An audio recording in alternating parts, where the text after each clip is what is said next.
Hello, ladies and gentlemen, and welcome back to another episode of the Call It Anything podcast. I am Jack, joined by my guest. Mr. Solis. We are back here today, ready to cover yet another wrestling show. But before we get into that, sir, how have you been? I've been fine, Jack. We are wrapping up summer.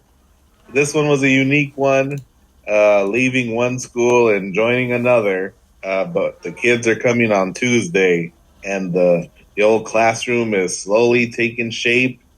And I went and bought a bunch of notebooks and folders, and kudos to Walmart because they started color coding them in their shelves. I used to have to pluck the ones I wanted out of potpourri of different colors, assortments. Now they got boxes now of just red, yellow, purple. It's great. The chaos of back to school shopping. Goodness. How about you, Jack? How you been? I've been doing all right, just working, trying to get back into a rhythm of like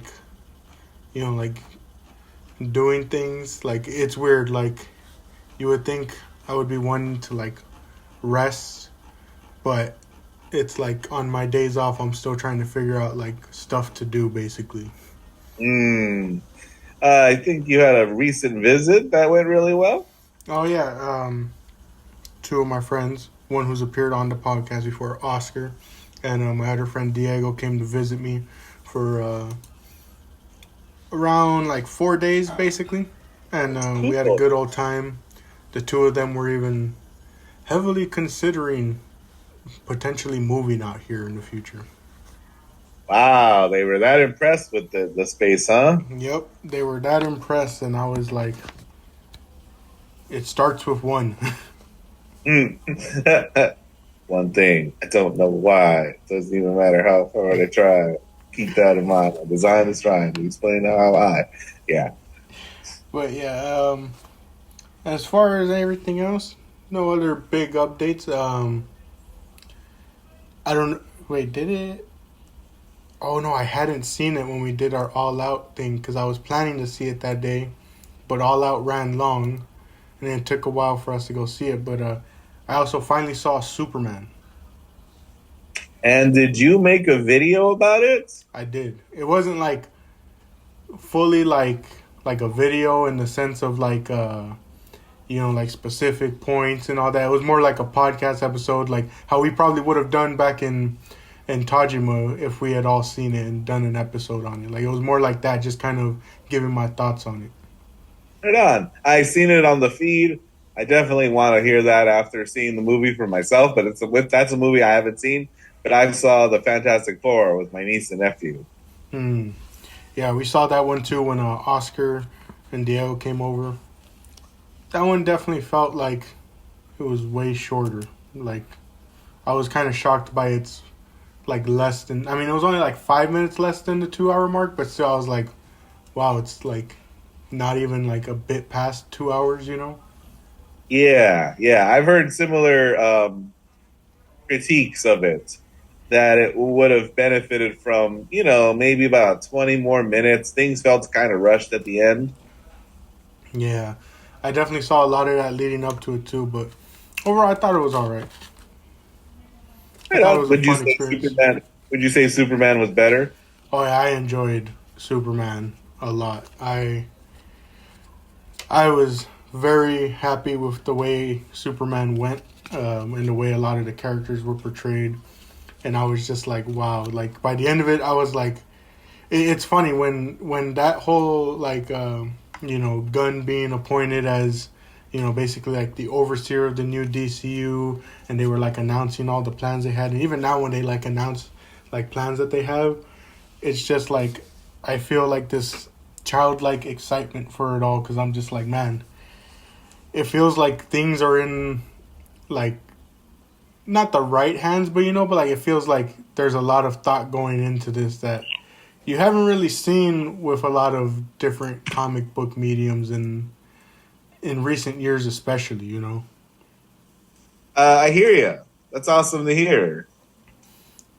Yeah, I kind of touched on that in the video where I was just like, I'm just excited for like the future of the DCU, especially like when you hear like how much Gunn is like, I want different directors with different styles to really capture like the essence of the characters that they're going to be like directing. You know, like the fact that a lot of people look at it as obscure, but like we're getting a Clayface movie that's going to be like a horror movie, like makes it really like exciting for like this new vision because it's like, man, a Clayface horror movie is not something you would expect from like, I guess like DC and Marvel of the past where they, I mean, Marvel at towards the beginning kind of took, you know, not necessarily risks, but like, you know, they went with lesser known characters. They went with like more obscure characters at times, but it's like, you know, like Gunn said, he was like, I don't want things to kind of be the same style, and like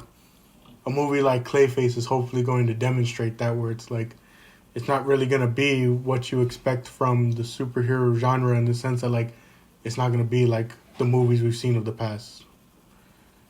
Well, Jack, I certainly wish I could share in your optimism, but I'm old and I'm going to turn 40 this school year, and I'm just really cynical of that whole Fantastic Four movie. I'm just like, it's just them doing like, look what we're setting up, and they've been setting stuff up for 20 years, Jack.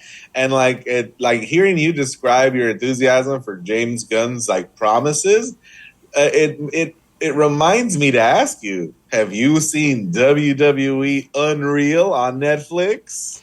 I have not. I've seen the clips though. I also have not, and I have no desire to, and I'll tell you why. Because like just the trailers and the things that I've seen and heard just feels very James Gunnish, where I feel like people like this thing, Jack. I certainly don't, but I feel like they really enjoy hearing about stories that might have been, that almost were. You know, somebody pitched something, and you're like, "Wow, did you hear? Someone actually pitched this," and you're like, why are you so excited about a story that didn't happen? Like, not only did it not happen, I can't believe that the pitch even happened. You know? So, like, James Gunn is a guy who's like, we're going to do this and we're going to do that. And I'm like, I'm going to wait and see, you know, before I get my hopes up. Yeah, that's Okay, definitely. listen, I love horror. I love a Clayface horror movie concept. I love a Kevin Owens join The Rock and Travis Scott instead of Cena option. But like, really, if you take a step back, what did we actually watch? A whole lot of nothing. Yeah, I definitely understand that, especially because when you look at like his original slate that he had planned, like I had the same thought where I'm like, okay, but how many of these are realistically gonna get like greenlit? Because like a lot of these seem like James Gunn passion projects, but like in the grand scheme of like what they want to do with the DCU, how many of these are actually gonna happen? You know? Yeah, and then fast forward 5 years at that Comic Con convention where somebody's asking, did you really try to make this happen? And he goes, yeah, I just fell through for X, Y, or Z. And somebody like, I don't know, feels some kind of fulfillment going, wow, but they tried. And I'm like, that's me breathing out of my nose in frustration. And it's funny how much you can apply that to the wrestling world, like you said with the So WWE. much, Jack. Like when you get those like reports about like potential plans that could have happened, and you're just like, I wish I didn't know that because it's better than Well, what you did know, happen. it's like it's almost an out. You know, it's almost this like creative, this new option where we could just say we tried, and like you know something came up. I'm like, okay, Or when Paul. the news reports of them like having plans to do this with this guy or this girl, and you're just like, the fans are like, oh look, see, like they're trying their best to like utilize them. And it's like, hey, if they were trying their best, they'd be on TV actually doing something. I think on one of those screenshots from the Unreal trailer, it's like, look at the original card for WrestleMania 41. And like they got Shinsuke up there doing anything. And you're like, okay, let's pretend like you were always going to include Shinsuke in the card. Yeah. Dang, we were so close. All right. Uh, the only other update, Jack, I just reminded myself, was really excited to tell you. It's not as true today as it was yesterday, but as far as the 2025 New Japan Pro Wrestling G1 Climax Tournament, I am all clap, caught, clap, up, clap. With the exception of Sunday and Tuesday. I don't know if there was a show on Wednesday, but like as of Sunday, right before I went back to school, I was all caught up.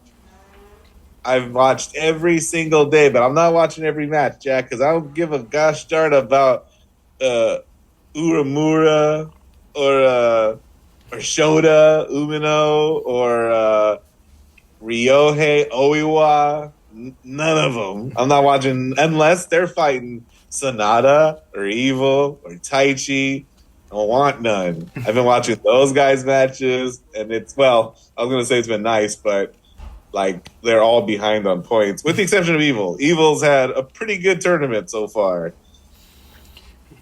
Mr. Solis took all those jokes about him in the G1 in previous years. He took that personally. Oh, it's been a clinic, Jack. Like an absolute. Well, you know what it took? Me leaving one job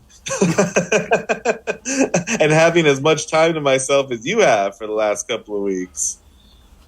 And then as soon as I went back on Monday, I saw Raw, but I didn't keep up with the New Japan stuff, so I'm gonna try to do that between now and the end of the week. Yeah, I got a couple of short shifts where like I come home pretty early, so I'm like, I'll probably like use that time to catch up on what I've missed so far, especially because I need to start watching more wrestling because by the end of the year I don't know if I'm gonna be able to have a top 10. This is literally the exact thing you were worried about. I think the exact same time of year. I think it was around the summer where you were like, "Hey, what if I don't even have 10 like at all?" Yeah, this year I am a bit worried though because I'm just like, other than pay-per-views, I haven't watched much of like WWE and AEW like outside of that, even though I always see people like talking about it.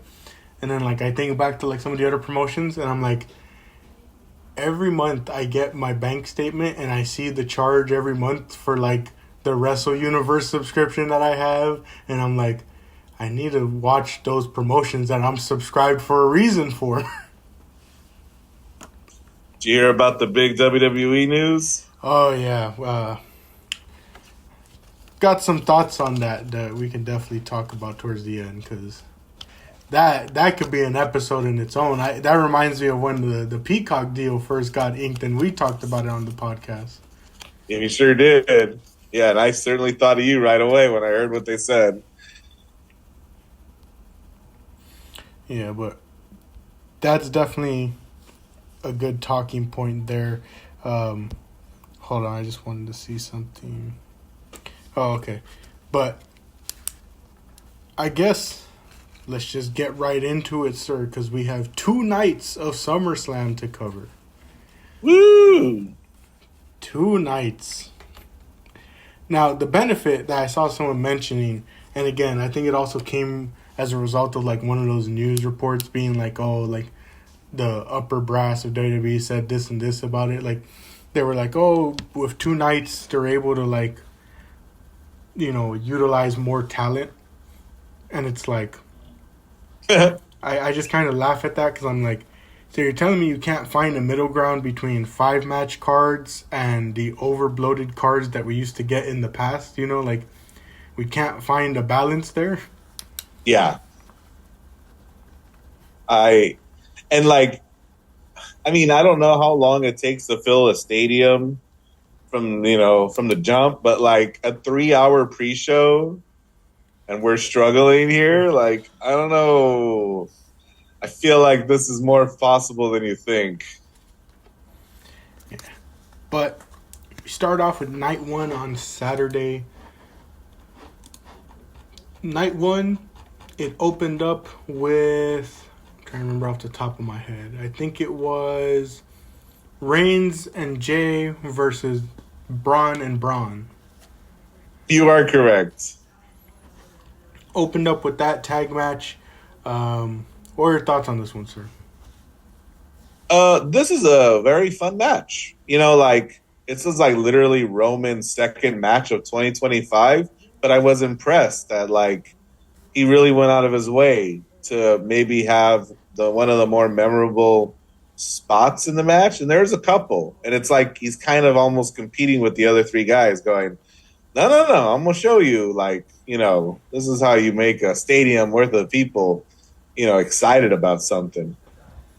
Yeah, I remember seeing something where someone like after his match was like, "Man, with the way he like with the stuff he did in this match, you could really tell that like Roman is a fan of both the Brawns, you know, just because of the way he was like selling for them, the way he was like pulling out a bunch of stuff. I mean, he pulled out that dive, like that over the top rope dive, and it's like people were like, "Man, when's the last time he pulled that out for someone?" You know?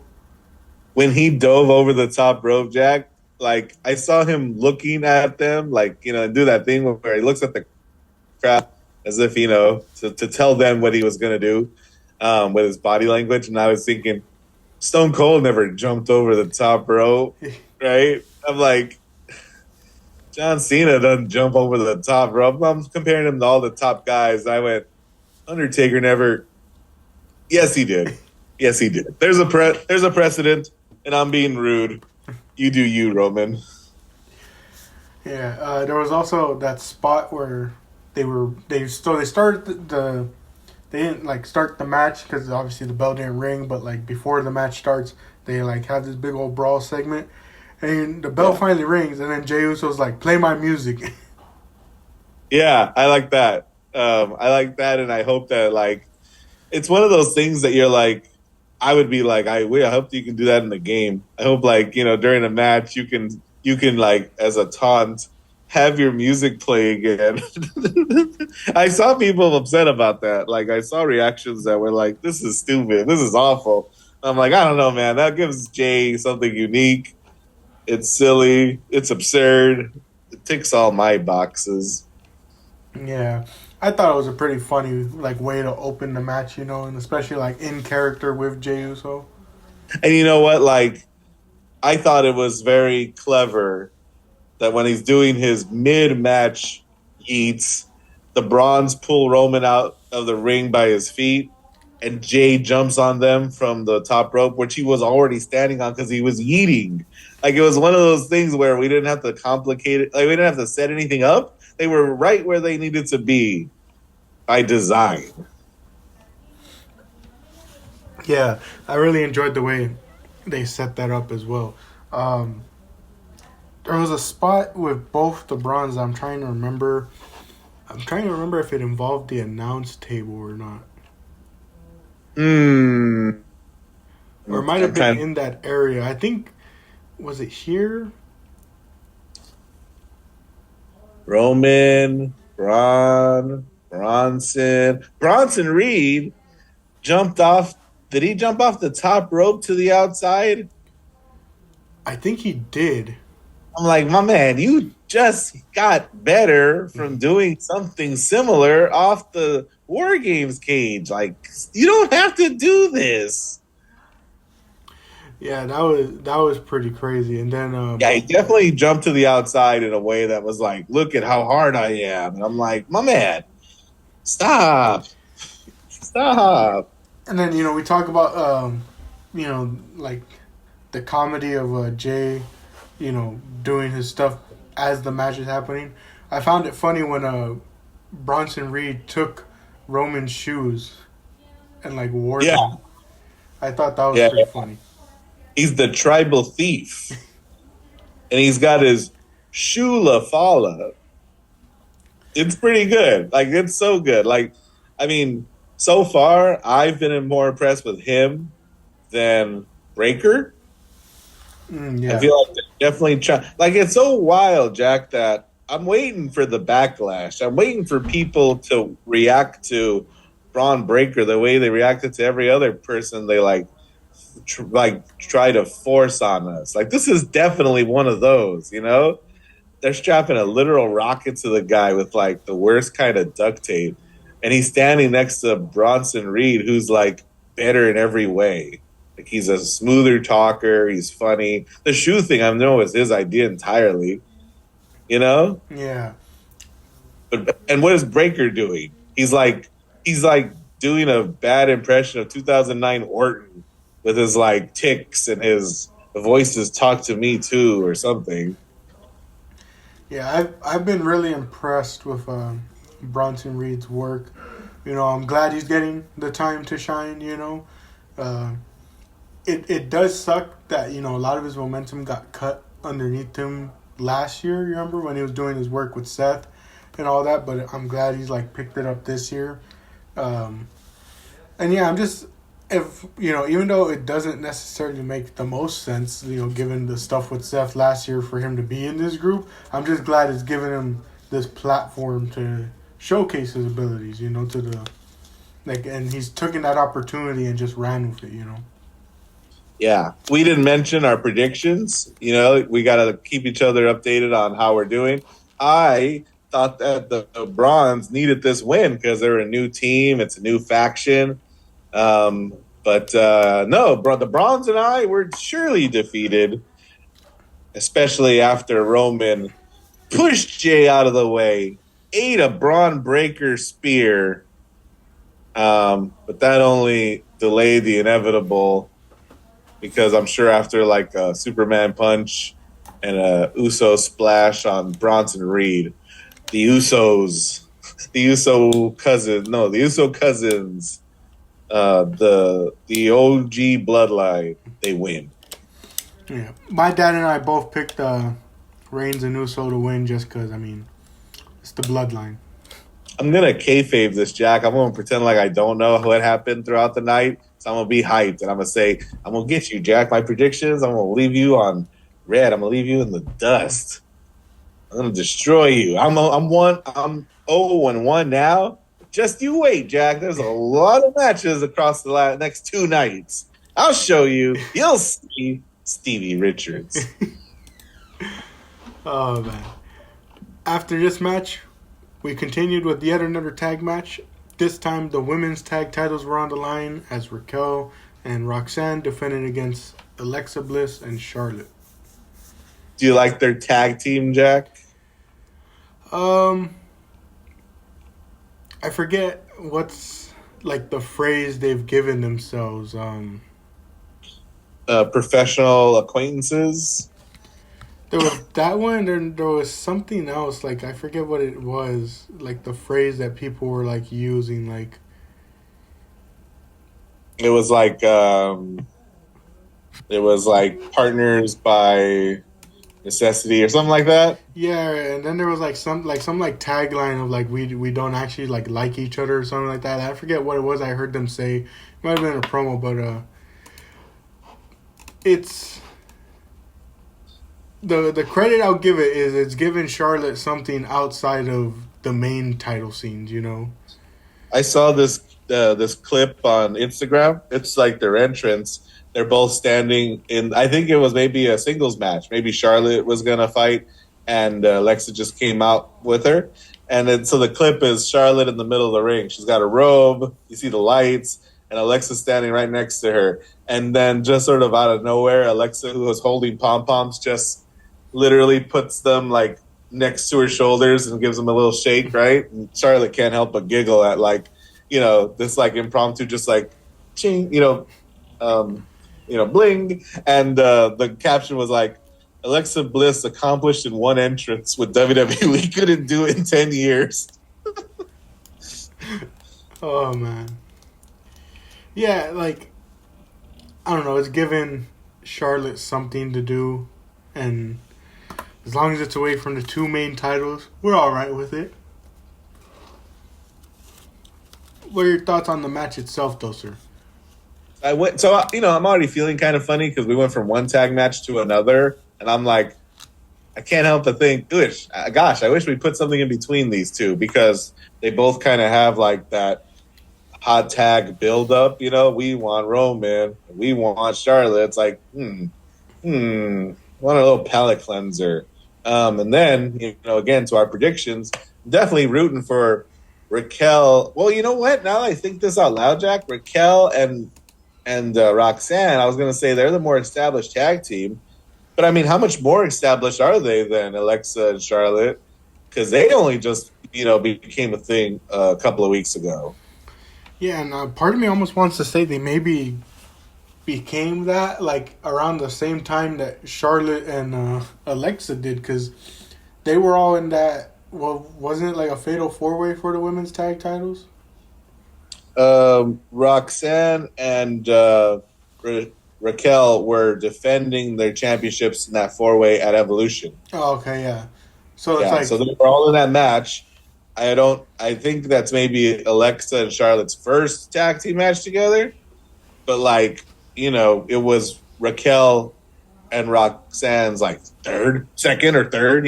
So they don't have that much experience, so it shouldn't bother me as much of like how dominant um, the the the OG women were, calling them that because they're the vets, the veterans. yeah. I will say though, as far as predictions, I was in the same boat as you, picking Raquel and Roxanne to retain. Mm-hmm. My dad picked Bliss and Flair to win though. Mm. Any spots stand out to you?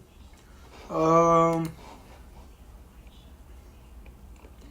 Nothing really. I think that's what like this match kind of suffered from, like being right after that Roman J match, because it's like not only is it a tag match, so it's like you know you kind of suffer from like repeating a lot of the same like you said like big spots as the previous match, but then it's also like with the crowd energy, crowd energy at the start of the show is always like a peak moment, so like from there it just kind of either like plateaus, declines, and like you could tell this match kind of had to deal with that too. Yeah. I did like the finish though, like the way they set up, like both women hitting their finishing moves. Charlotte with the boot and Bliss with the Sister Abigail. You know what?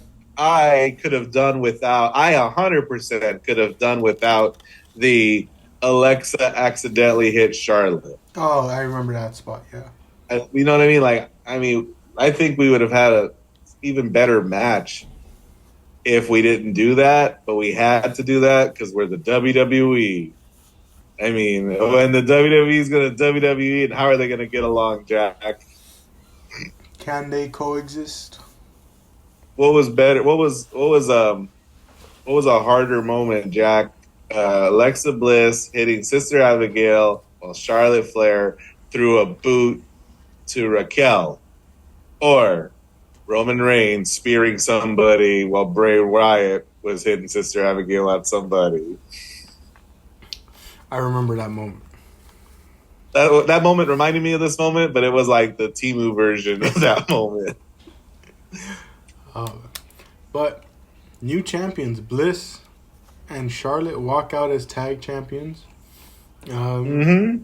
And because we know the WWE, we look forward to the inevitable moment where that spot where with Bliss hitting Charlotte is recreated, but this time it's the split of the tag team. If you did you watch Raw? I actually didn't. So do you want me to tell you like how they follow up on that punch? Yeah.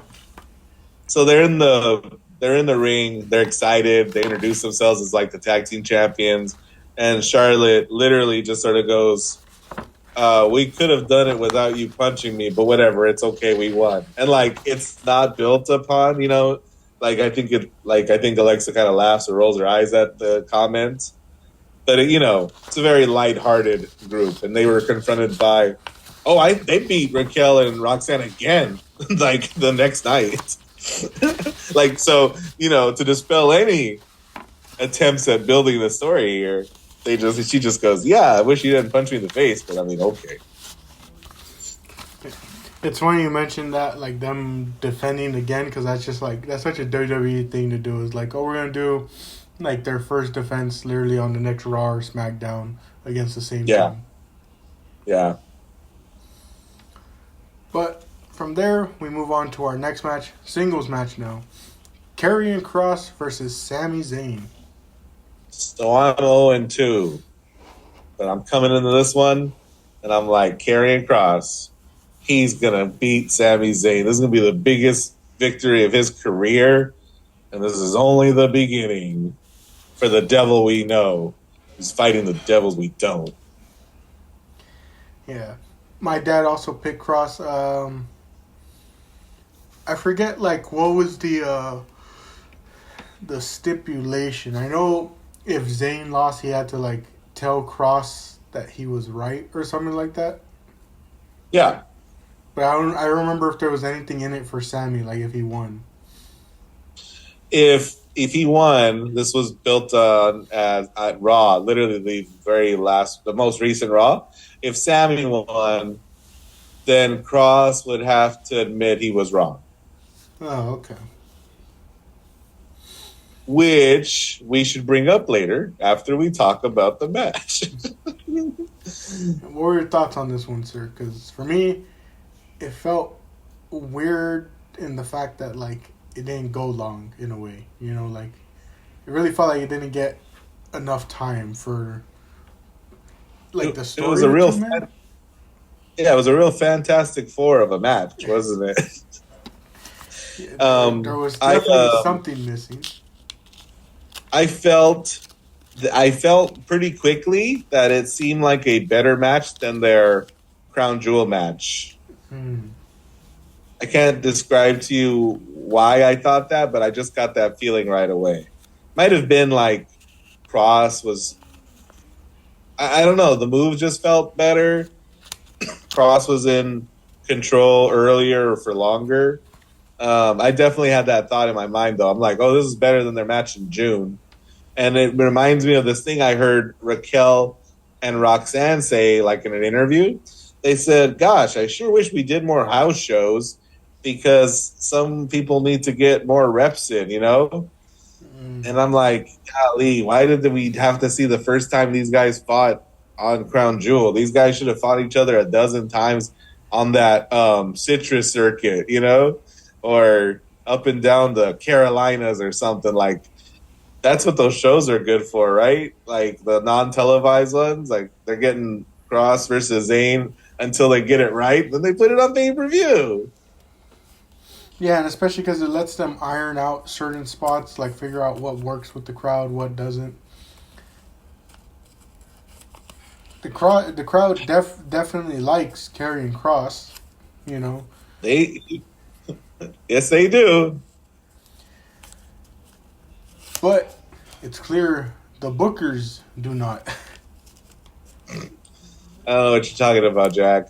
Sami Zayn and his heart are just too strong.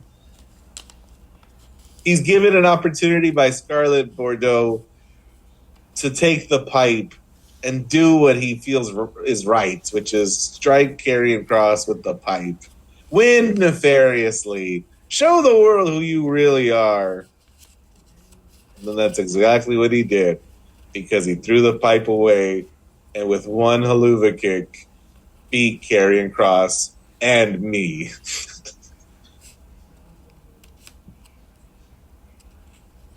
Yeah, it's... Jack? As much as I am a fan of Sammy, like, I have to, like, agree with my dad that, like, the way they've gone about this story is just, like, real confusing, you know? This is a story they literally have been telling since the debut Raw episode on Netflix in January. Yeah, and it's like the way they've done it. It's like I don't want to be mean, but like Karrion Kross just looks like a huge geek because it's like doesn't win. He doesn't get like a lot of time on TV. He's been pestering Sami Zayn this like entire time, and like, what has it resulted in? You know, like, I don't know. Like, it's like the way they've done this story is just like super confusing to me. Yeah, and it's wild to think that when he had what was the name of his group with AOP? The Final Testament. Yeah. it's wild that we thought that this Netflix character was an upgrade from that. And like, cut the dead weight, give him mic time, and like you fumbled it. You fumbled the bag real hard. Like by and like he doesn't fight regularly at all. I think I've seen every carry cross match he's ever had in 2025, and one of them was in Bloodsport. Yeah, I don't know. I'm real confused by like what the direction is. I see people talking about like he's on his way out the company because the contract expiring. I'm just like, I don't know. I'm kind of confused on like where do you go from here? Like even with the character he has, is like where do you go? You know, and like what can be done to like He goes to TNA. he goes to TNA and shows up in NXT. Oh, I thought of that. I thought about he would be a huge fish in a small pond. He can go in and beat Omafemi easy. He can go in, have one vignette where he's shaving his hair, TikTok, Saito suplex, run that show, Jack. Make that money.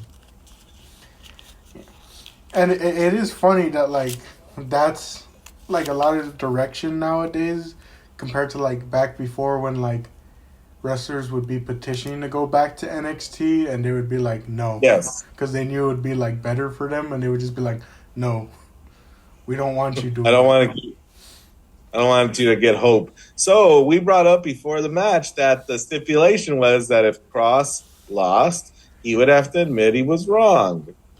And that wasn't followed up upon at Raw because the report was that he wasn't there. Neither was Scarlett, and their contracts end this weekend. Yeah, that's kind of funny to leave it on a cliffhanger like that. Samuel mentioned it. No, he did. Sammy, maybe they went as far as to have Sammy on Monday go, Cross is in my rear view. The championship's out. It's full steam ahead. Interesting. But Yep. move on from there.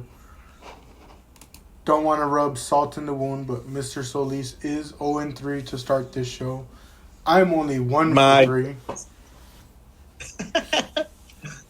Night 1 was not that great to us. But, well, it was good for my dad. My dad was pretty good with his predictions this time around. Oh, how's he doing? Is he 2-3? He is, 2 for 3 because he picked Cross to win. Got it.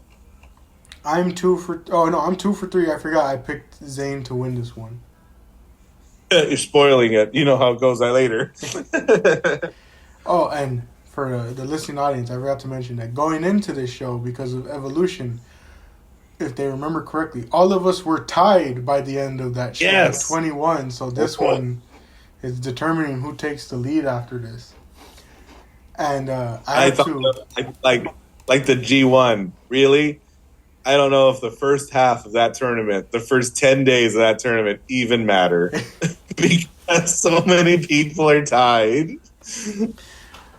Our next match, I have to issue an apology to my dad because he could have gotten one more correct, but because of my explanation for my pick, I kind of steered him away, and he went with a different pick, and ended up costing him a point. What's the next match? Jade versus Tiffany for the WWE Women's Championship. Jade, the queen of the ring, won it at Saudi Arabia, beating Asuka in a match she shouldn't have won. She's going after her first singles championship against Tiffy time. Yeah. I ended up picking Jade because I was telling my dad, I was like, well, Tiffany's had that title for a bit now. We know how WWE is. Like, yeah, they allow for, like, some, like, longish title reigns. But, like, when it comes to, like, the big shows like SummerSlam, that's where they'll do, like, some big changes, you know? And especially because I was like, more than likely, the other women's championship isn't changing. And all that. So I was like, if that's not changing, we're probably going with a change in this match, and like with the way they've been building Jade, I was like, it's probably like they're probably gonna go with her, even though like the reactions to her match with Asuka weren't that well received, and like because of Mm. that, my dad originally was gonna go with Tiffany, but he was like, okay, I'll go with Jade as well. Solid reasoning there, Jack. I wonder if you were shaking in your boots when they changed the women's tag team championships earlier in the night because, well, I think, did you pick them? I did pick them. I mean, that's a lot of changes that you're signing yourself up for when you take a step back. But Jade, and Tiffy, this match, remind me of this time or this thing I heard Raquel and Roxanne say in an interview recently that they should do more house shows because that's where you refine things. Being deliberate, Jack. I know I've said that once before, but it definitely applies here because my goodness, Jade needs them reps. There are only so many SmackDowns, right? I'm watching this match, Jack, going. I feel like they sold me on an idea when this woman walked into SmackDown and NXT and Raw a couple of years ago, Jack. Yeah, and of course the thing that doesn't help. I mean, it helps in the sense of like, how would you put it? It helps in the sense that like you don't have to sit through it any longer. But you think in terms of like what they were trying to accomplish, it's kind of hard to accomplish much in 7 minutes. I think the 7 minutes did Jade a huge favor. Like, I think this match again. I went back to. I was finding myself thinking about Crown Jewel. I think this match was better than her match with Asuka. Maybe because Tiffy is closer to her experience. Because I feel like they were building it up on commentary. How recently Tiffy even started wrestling, right? Yeah.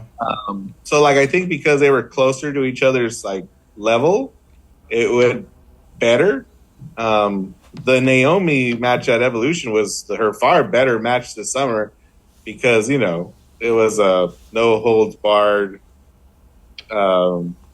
big old mess, with weapons and things. So this one lacked that, and I wonder if any spot stood out to you. Um. Nothing much. Somebody whiffed that Alabama slam, and I sure wish they had it because I like that move a lot, even though everybody who describes it says that it's their least favorite move ever.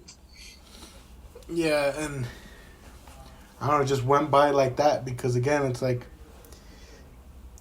you can't really do much in 7 minutes, and you especially can't do much with two people who, like you mentioned, are very new, and one of them definitely needs more like reps to get better, get more well acquainted, and like it's noticeable, and like I mean that just kind of goes to like I don't know, to me it's like almost like a sink or swim type of moment, where it's like Mm-hmm. you're in one of the big matches on this big card that's now gone to 2 nights, and it's like in a way matches like this one with the way Zayn and Cross were booked, it's like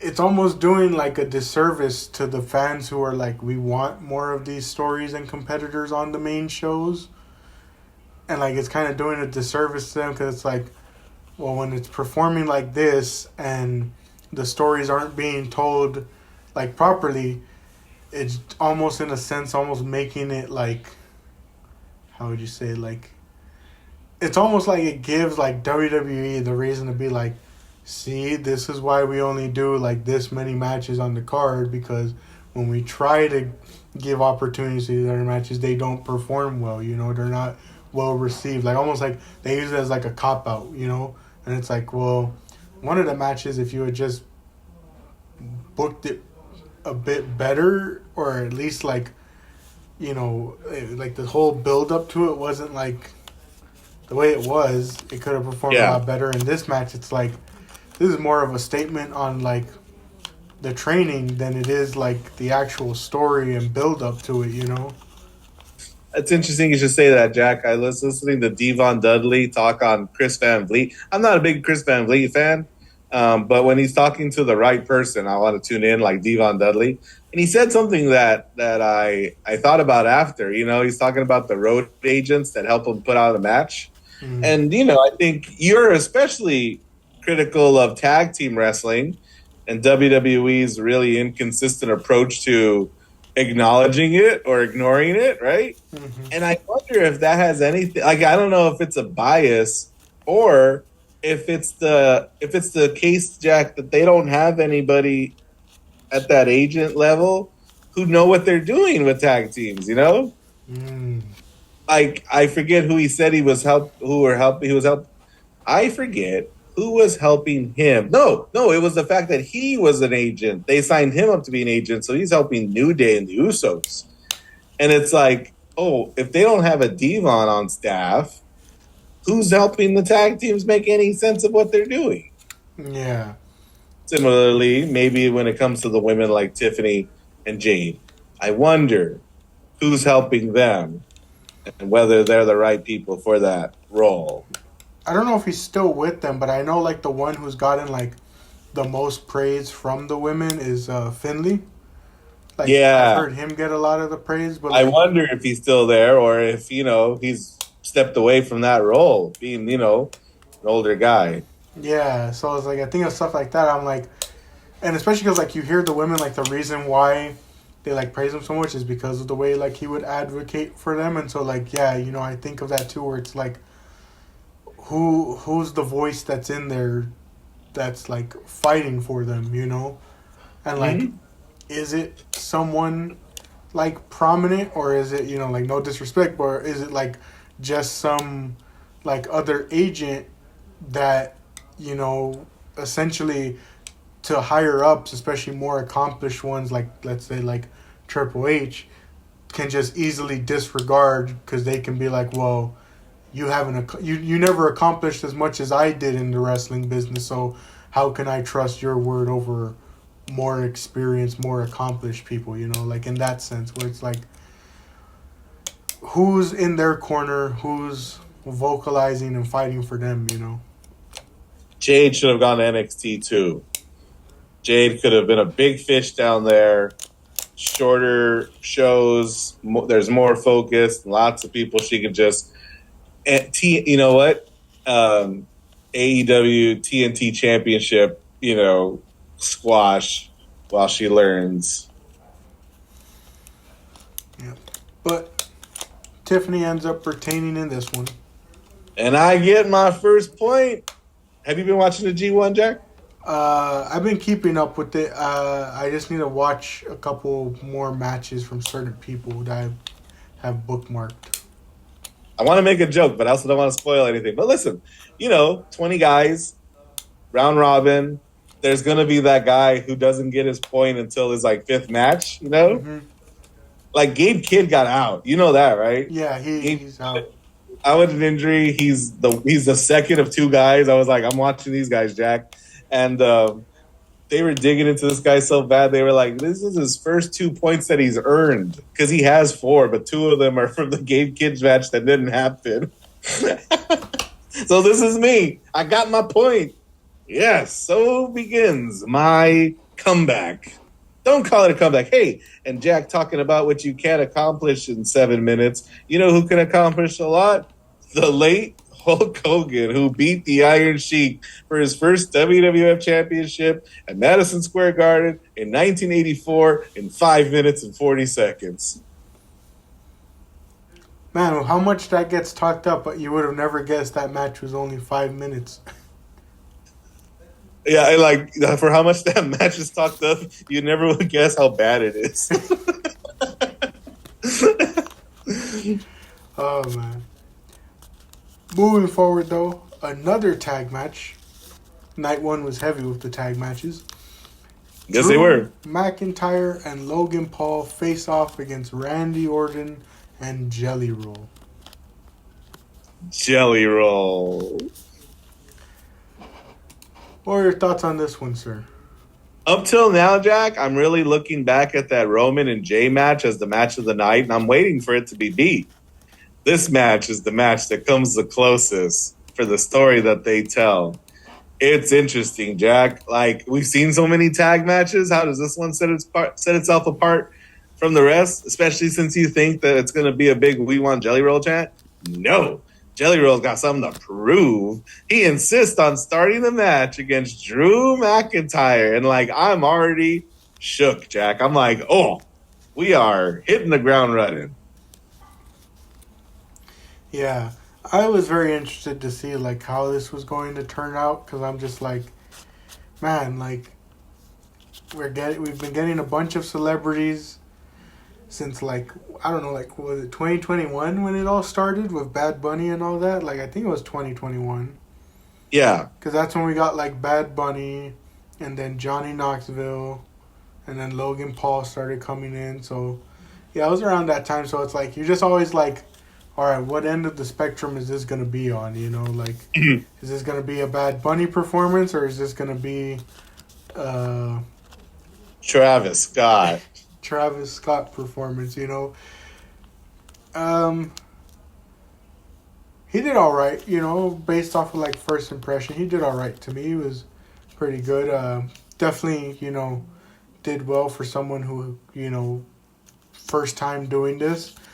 But there was definitely other times where you could tell this is his first time doing this, you know, much like any of us would look if it was our first time doing it. Like what? Any spot stand out to you? When Logan Paul jumped on him from the top rope to the announce table, you could tell that, you know, this is his first time because it's like the way he's like bracing himself already, like for the smash. And it's like, yeah, you could tell like he's already like waiting for it, just like bracing himself for the impact. Yeah. And that was, I thought he was going to move. I didn't expect him to take all of that frog splash. Yeah, and especially because of like I was telling my dad, I'm surprised by like how many like table spots with the announce table they do. Yeah, Like nowadays, now that they've like changed the layout of it, you know. yeah. You know how often you're gonna go to the tables. How are you gonna reinforce them and add like lights and screens? You know, like that aren't breakaway. Like this feels super counterintuitive. You Yeah, reinforce not even tables, Jack. They're like cabinets. yeah, and you like especially notice it with that splash because like you see there's like the moment like Logan, you know, hits and like the impact is like so delayed, like he hits and then like the table breaks and like it reminds me of when Charlotte and Becky faced off against Asuka and Kyrie. I think it was like 2019 TLC, and like there was a spot where like I think it was Asuka. She like jumps off a ladder onto Charlotte like on like the announce table, and like it doesn't give way at first. So like Asuka basically like lands on her with all her force, and then the table gives away. And so it's like I think of like that with these new tables where I'm like, man, these spots must hurt even more because it's like you get the impact first before like any giveaway to break that fall. If the Undertaker threw Mankind off of Hell in a Cell in 1998 onto one of these, it'd have killed him. Yeah, I definitely think the same because he lands on one of these. He's probably not like it. Probably may have break, but like there would have been a delay, and all that impact would have been shared on his body. You know. Ugh. Any spots that stood out to you, sir? The one, but I have to shout out. So after the table spot, there's a Randy Orton is getting beat up by the two heels. They're really dragging this out. Randy's holding his own, but we all know what we're building up to, Jack. He's going to hit us with that Mick Foley at the ramp, look back, and realize that his tag team partner needs him. Jelly Roll is going to muster the energy, the heart, and make his way back to ringside to get that hot tag. And here's my spot of the match, Jack. The black hole slam he hits on Drew McIntyre, looking like an absolute beast. Yeah, I remember people were complaining about the way his one on Logan Paul looked. This Yeah, one looked a lot better. that's good. Underutilized move, for being honest.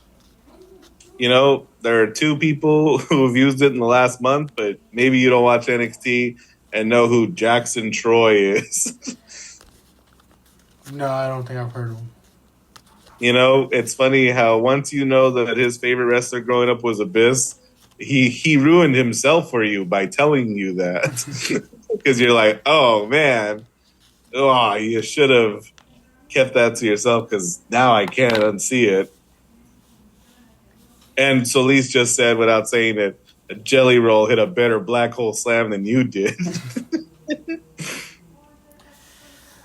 But I think the biggest shock, at least to like, I mean, it's definitely a shock to all three people who were giving predictions because Orton and Jelly Roll do not walk away with the win. What the? Logan Paul hits a splash on Jelly Roll to get the win. Him and Drew McIntyre walk out on top. 1-4. What a night. What a night. I like that swerve. Drew certainly could use a win. Yeah. I don't know. And I like, this is like, I think understated. But I like Drew looking at Logan Paul as a peer. Like, doubling down on the fact that Jelly Roll is an outsider and like warmly embracing Logan Paul as not an outsider. Oh, I know. That's pretty good. But we move on to our main event of the night, sir. All right. World Heavyweight Champion Gunther facing off against CM Punk. You got that shirt on for your boy. Best in the world. Main event in SummerSlam. Going after his first championship.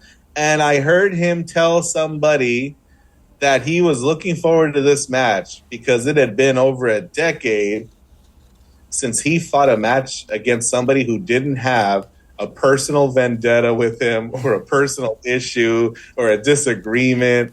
You know what I mean? Like he's been having matches involving Drew, Seth, AEW, right? And like this is the first time in a long time that Gunther's looking at him strictly as a challenger and as a business transaction. Yeah. Very much basically just about who's the better wrestler in a way. Like it can boil down that simply. And like, Forbidden Door is happening at the end of the month. We look forward to it every year. Which doors are going to be open? Which matchups that we never think or believe was ever going to happen, Jack, are going to happen? I have to remind myself that, like, we never would have believed CM Punk versus Walter, Gunther was ever going to happen not very long ago. Yeah. And especially in the main event of one of the big shows. Mm-hmm. But here he is, CM Punk, ready to take on Gunther. And I was definitely going to be super interested because I'm like, we got old man Punk. How's he going to fare against Gunther and his wrestling style? Like in my head, I'm thinking, let's repeat CM Punk, Samoa Joe, all in. That's interesting because I also think what we got resembled Gunther Orton, King of the Ring 2024. Okay. Like there was something I found myself. It was like, oh, we're near the end of this match. Like that time went by really fast, and the only way I know that we're near the end is that both men are like stupid sweaty, Punk especially. And I'm like, what did they even do to warrant this much sweat? I had the exact same thought about Randy Orton. I'm like, I mean, whatever they've done, like it wasn't over the top. Like it was physical and like, it looked like it hurt, but it was really understated. I loved Michael Cole lifting for us at the beginning of the match. CM Punk is coming in with two plans or two-part plan. Don't get chopped and don't get put in a sleeper. So we see Gunther try both of those things, and CM Punk is like avoiding those vigorously. Yeah, and then on the other side of things, when Gunther starts bleeding, I like the way people analyze that part of the match and like Gunther's character overall, where they were just like, it's almost like the man's afraid of his own blood in a way because of like the reaction he has Mm. to it, you know. And like that Mm. could play into a lot of character aspects of Gunther. Could play into the whole, like invincibility thing of him. Like he's such a strong brute that to see his own blood kind of like scares him off because it shows like vulnerability and weakness. It could also be like he's undermined Punk this entire build that like to see this man make him bleed like makes him start to actually fear for his championship. You know what? I'm surprised by. I'm surprised by how often the crowd chants "You tapped out" at Mm-hmm. Gunther because it's completely unsolicited, and that happened in April, and they still bring it up. Different cities still bring it up.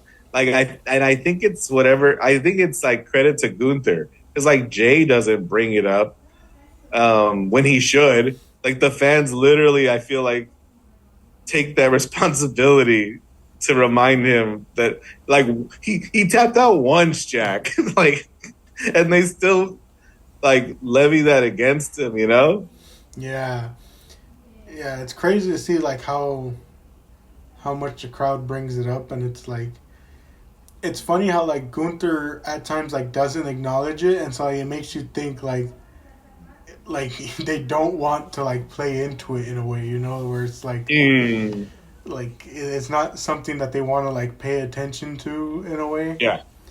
But like I don't know, it's interesting, especially after the outcome of this match. Like how is that going to affect like Gunther's character from here on out?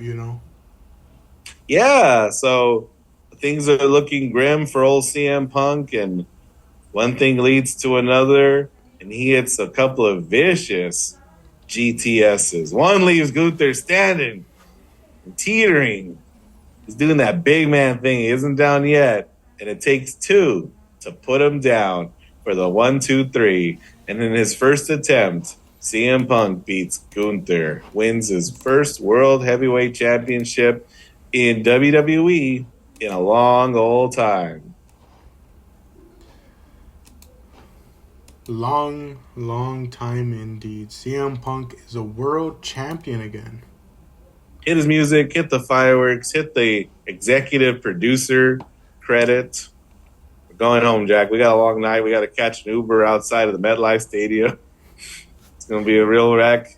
Let's start making our way out. Hit the restrooms before the line gets long. You know what? Hate to deviate. But you know what I hate about the G1 and the new commentator who took over for Kevin Kelly? He does the Kevin Kelly thing. I've now realized that it was never Kevin Kelly. It was a New Japan thing. When they're doing the 3 count, he goes, 1, 2, this is it. He's got his 2 points. He's beaten him. He's done it. He's closer to the Wrestle Kingdom main event. Get the car. I'm ready to go home. We've had a wonderful night. No, he kicked out. I hate it. This is it. He's definitely defeated him. 1. Oh my god, what a tremendous match. We'll have commentary and interviews afterwards too. Oh my goodness, this has been an incredible match. Oh my god, he kicked out again. Oh man. But that's the end of night one, right? Night 2. Let's go. Except CM Punk's music, or CM Punk, Seth Rollins' music hits. What? No. Well, you know what this is, Jack. He comes out. Paul Heyman comes out with the briefcase. He's got his crutches. It's just going to be a big old tease. He's just wanting to get some FaceTime, show him that I'm watching you. They're building this up. This is a match we want to see. For the title, heck yeah. As soon as Seth Rollins is healed up, book it.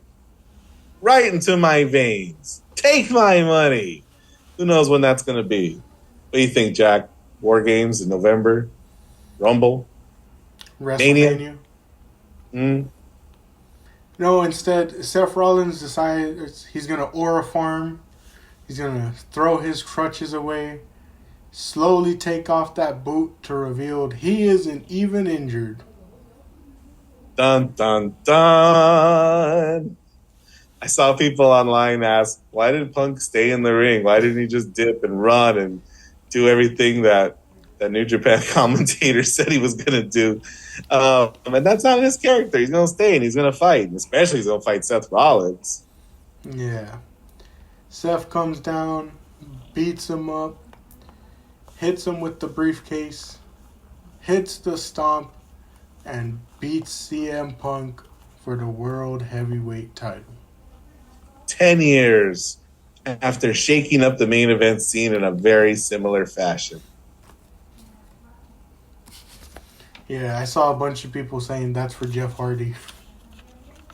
That's funny. I saw that too. Yeah, but CM Punk has the shortest reign in that title's lineage now. Yeah, because he comes in literally seconds behind Drew. Yeah. And, you know... And I'll tell you what, Jack, I have to eat my words. I have to tip my hat. All I've wanted from WWE is a main event scene as exciting as this. And in the last calendar year, since January, 4 men have held that title. Yeah. And that's all right. That's a good average. It was Gunther until it was Jay, until it was Gunther, until it was Punk, and now it's Rollins. With promise for some more in the latter third of the year. Yeah, and, when the same thing happened to Drew, when he won that title and he got cashed in on, I made the joke about, we got to talk about this Drew McIntyre reign, 0 bad matches, That's funny. So, yeah. In the same light, we got to talk about this CM Punk title reign. I mean, come on. 0 good matches, 0 memorable feuds. He put over 0 young talent in this reign. Wow. Absolutely. Wow. What on earth was that? I mean, come on. The man just couldn't have any good matches in that reign. He couldn't put over anyone. Just selfish, What on earth is happening? A teacher at my new school had a shirt on. Now I wish I remember what it said. But it was the little salt girl from the bag or the box. You ever seen her? Oh, yeah, the Morton Salt? Yeah, and the caption was the caption and the punchline was that she was salty, and I literally name dropped you. I went, that reminds me of a student I talk to regularly about wrestling because we both carry some pretty salty takes on the product that we enjoy. Yeah, I've had that joke lined up since Saturday. I told my dad the moment it happened. My dad was like I forgot what I was saying. I'm like, you don't even know what I got planned for Saturday because I instantly thought of that callback that I did with Drew, and I was like, yeah, I'm gonna do one for Punk now. Jeez Louise, those were bars. That was poetic. Oh man, but that ends night 1, and now we got a whole other night to talk about. Yes, sir. Night 2. Oh, and to for the people who are counting. Night 1, my dad leaves with 3 out of 6 points because he picked Punk, he picked Reigns and Uso, and he picked Bliss and Flair. I walk out with just 2 points, and Mr. Solis walks out with 1. 1 pink Tiffy time point. But night 2, gonna make a big old comeback. Yeah, it's time for some redemption from all of us. We open night 2 with a triple threat for the Women's Championship. Naomi facing off against Io and Rhea. Yep. Another triple threat opening one of the big shows. I think they both opened night 2, actually. They did. Yeah. I was definitely interested to see how this one was going to go, especially because, I'm excited with the story they've been telling with all 3 women. And I do want to say ahead of time, even though, I'm not too happy with the ending, I am happy with the way it continues a certain story. Well, what did you think of the match? I thought it was pretty good. I thought it was a good match. I did like how like at the beginning Naomi tried to do like the typical heel thing of like, I'll let you guys fight. I'll be on the outside, and Io and Rhea being the faces they are, like, and especially like smart faces. They're like, why would we play into that? Let's just go after you since you're the one who's caused the two of us all this trouble. Yeah, they really put off fighting each other for as long as they could. I'd be remiss if I didn't say that, remembering the um, barn burner that was the triple threat that opened the night two of WrestleMania. This one did not live up to that bar that Yeah, they set. And I think it had something to do with, I feel like this match, the Naomi match, I felt like involved more one-on-one action with one person sitting outside. One person getting thrown out while two people did most of the work at any given time. Where the Bianca match had a lot of three-person spots, a lot more overlap in the action. yeah, and I think that's something that you and I have like consistently said whenever there's been like triple threat matches that like we love it when it feels like a triple threat rather than like a one on one with the other person being like taken out for a majority of the match. Sometimes the camera catches them looking for their cue. Yeah, I've noticed that too. I did like, like the way Naomi was like really playing up her character in this match. Like she bites Rhea's hand to get out of a Yeah. suplex, like I thought that was a cool spot. Um, I liked a lot of the near falls in this match because it really added to like the anticipation, especially because like a lot of people, including like myself, were like, okay, is Naomi getting like an actual reign or like Yes. is it just gonna Or be they, this short reign? in my prediction, I definitely thought that they were going to give her like 1 month, no title defenses, real CM Punk reign here. And I thought they were going to give it back to Io. I thought that they've built up a story over the summer that Io is like one of the best women's wrestler in the company in the world. And I'm like, yeah, they can like solidify that by letting Io win this one like she won the WrestleMania one. Rhea's never beaten her. You got Naomi in that echelon now. Give it to Io. That's me. Yeah, but they all continue to keep going forward, and then the ending. So again, obviously because I'm a big fan of Io, and I was a big fan of the work she was doing this year. Before, for whatever reason, she stopped getting matches as champion. Um, Mm-hmm. I did like the ending in the fact that Rhea goes, hits the riptide on Io from the second rope, and she goes for the pin, and you pretty much with that riptide from the second rope, you're pretty much like, yep, that's it, like that's the win That's a right big there. one. But Naomi comes in, steals the win by pinning Rhea, grabbing the tights as well. And the reason I like it so much is it's because it just continues the narrative that no matter what, Rhea can't beat Io. Even when she's got her beat, something interferes and prevents her from getting that definitive win over her. And on Raw, they have a moment that's pleasant and smiles, and Rhea says, I will beat you one of these days, right? And Io's got her big old smile on, and they're friends, and they hug, and she goes, "No, you're not." And like gives her this big old Io smile, and then leaves. It was great. Yeah, I like that Like, because, you're never gonna beat me. and honestly, I know there's like a lot to be like said. Like there's a lot of benefit in a sense from like having like someone eventually beat the person like that they can like getting over that hump.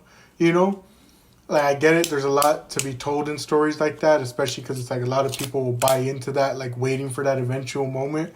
But like I think in terms of like actual sports, because at the end of the day, even though it's professional wrestling, even though it's this and that, and both companies and all the other companies in the wrestling business can say that that they're not like trying to. At the end of the day, they all try to like be like the sports worlds of all the different sports.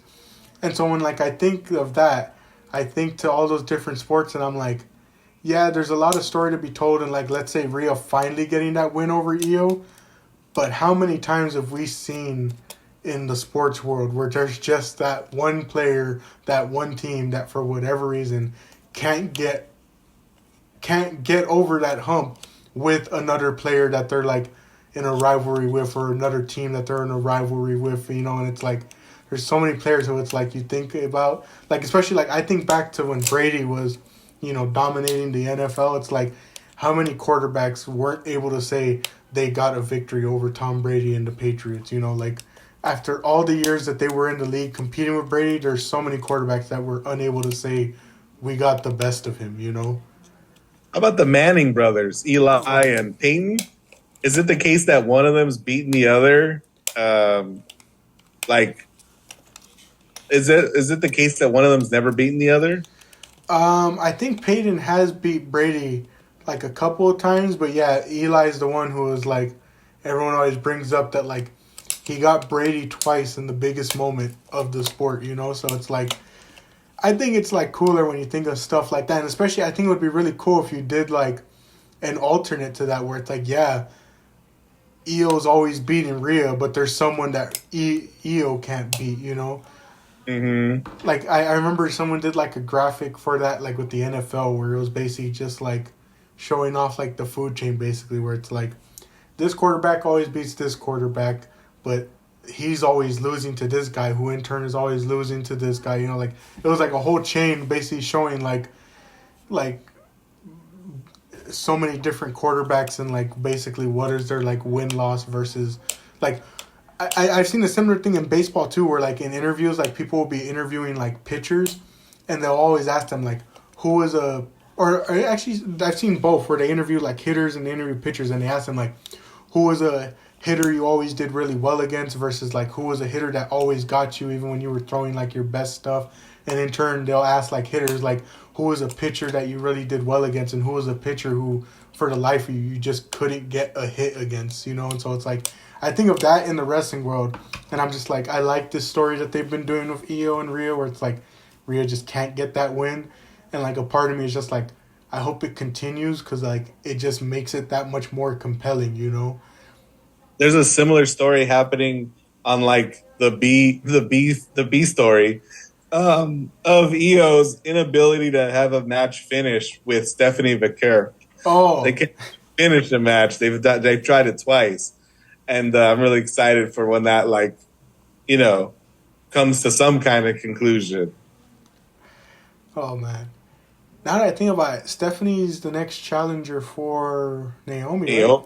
Naomi's great. Already started. She called her Stephanie Velcro, and I like how she laughs at her own jokes. It's incredible. I'm glad she retained. This is gonna be a good time. Oh man. But on to our next match. Night one saw a ton of tag matches, saw a lot of chaos with those tag matches.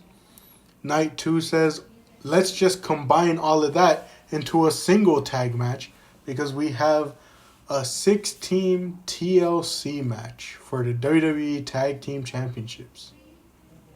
6 teams, 12 guys, 10 minutes of entrances, and Jack, I only recognized one song out of 7.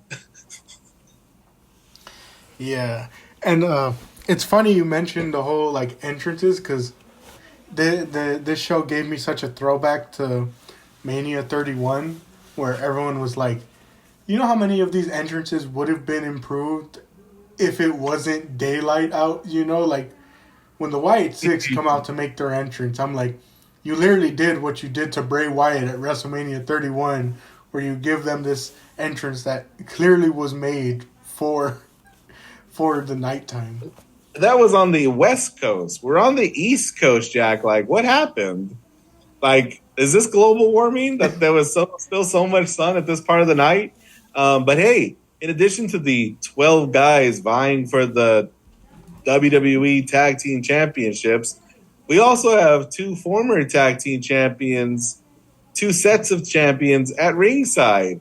They say they're of the three legendary tag teams that participated in the very first TLC match. We have two of them here. And I thought, Jack, for 2 seconds, I was like, oh, who's the team that's not there? Oh, of course I know who's not there.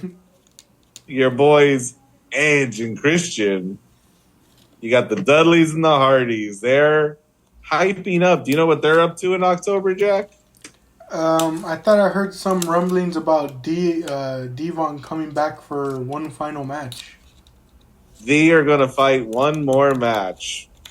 I'm like, golly, that sounds awful. What are you talking about? That sounds like the perfect number 10 entrant on your match of the year list. How dare you besmirch my number 10 spot, Jack? Man, it has been a competitive field this summer. I mean, this year, like while you're struggling to come up with 10 total, I have had a litany of options for my number 10 spots. Last year, I had so many. Some of them got upgraded to serious entries. Oh, man.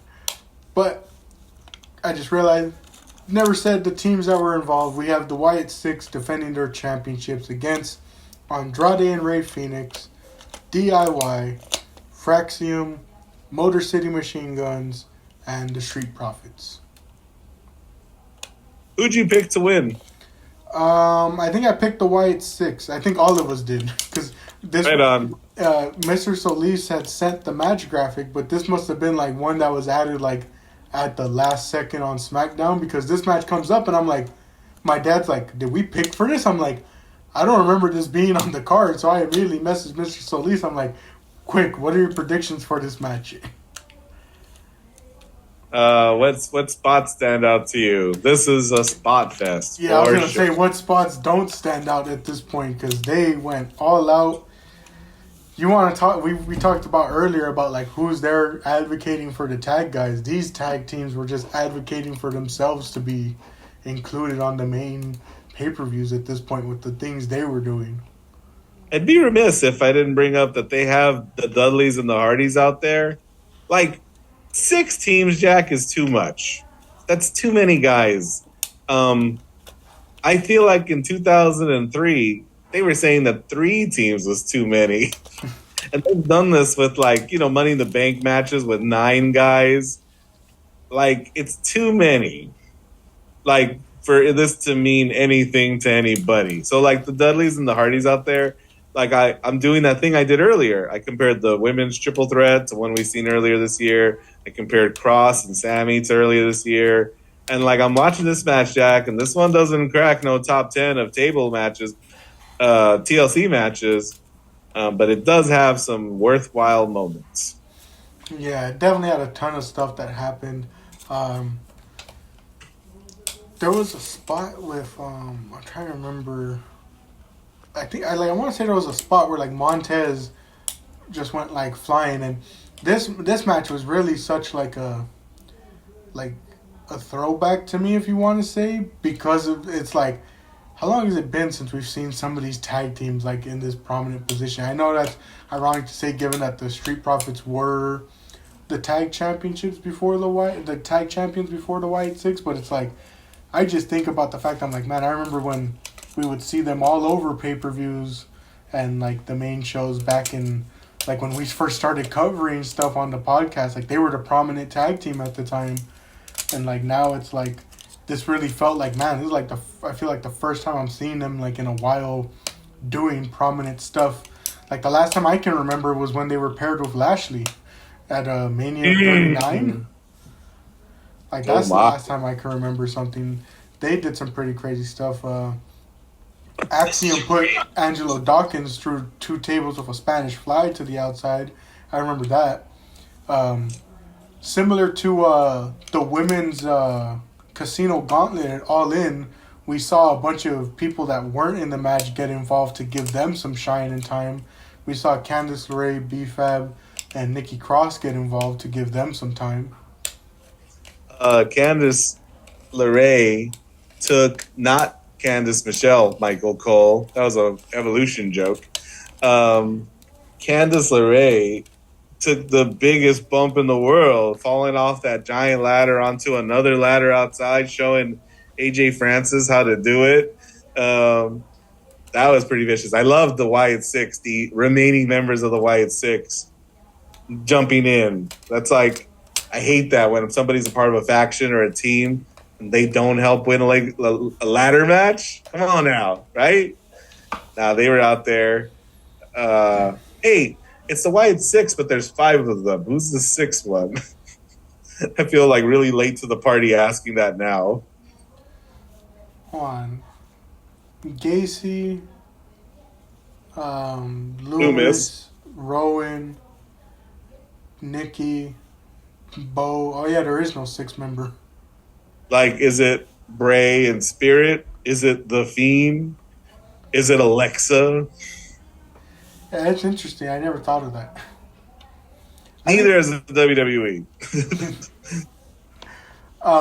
The big spot is DIY going through 4 tables on the outside of the ring. That was wild. Did you watch the like any of like the post show? Mm. I saw it on YouTube, or I think it was YouTube or Instagram. They were interviewing DIY. He was all banged up, and Johnny Gargano messed up his throat. The guy was talking real funky, you know. He's like, "Can you believe that? That's how we treated. Look at this is how I sound. This is my life now. This is my voice." Like, it's all jacked up.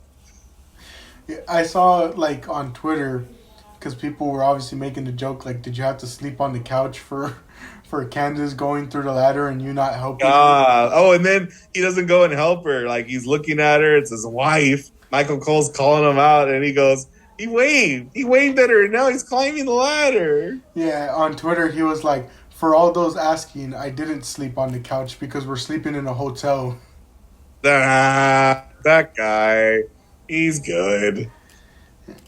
But Gacy and Loomis retain. We saw Uncle Howdy get dropped with a sunset flip power bomb onto a ladder. That was pretty crazy.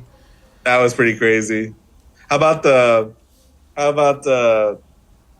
Street Profits? Another worthwhile spot. The Street Profits try to hip toss Joe Gacy on the ladder, completely missed the ladder. Oh, yes. And Montez Ford throws him back in the ring, runs that spot back, and they get it right. And they're like, yes. Yeah. That reminds me of a spot we didn't call out in night 1, but I think it's worth bringing up because it's really funny. Braun Breaker, who had already taken his straps down, put his straps on just to take them down again. And the crowd popped. Oh, man. But Wyatt 6 retain. Another point. Point for my dad and I. Point for Mr. Solis. That's right. 2. But this surely is not going to be my last point of the weekend. Surely. Oh, man. But we move on to our next one, which is Becky Lynch versus Lyra Valkyria in a no disqualifications, no count-out match. And if Lyra loses, she can no longer challenge for the Intercontinental Championship. Yeah, I said the stipulation like that because if you're listening in and you hear that announced for this match, you're probably confused, like, why would they announce it that way? And then you realize, well, it's because they have a street fight in the main event, and it would kind of be weird to essentially the same match. Like, what's necessarily the difference between a street fight and a no DQ, no count out? Like, you know what? I mean, maybe it's I don't know why you wouldn't call it an Extreme Rules match. Except maybe you think there's a lot of like stink on the word extreme that you don't want to expose these characters to. Also, like, I don't know if we talked about it on this podcast, but these used to be called hardcore matches. And I'm sure like way early, like 2005, they stopped saying that.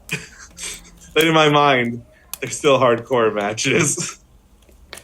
But yeah, this one I was definitely interested in because I mean I've been very interested in this whole Lyra Becky saga since it began, especially because I really enjoyed their match at.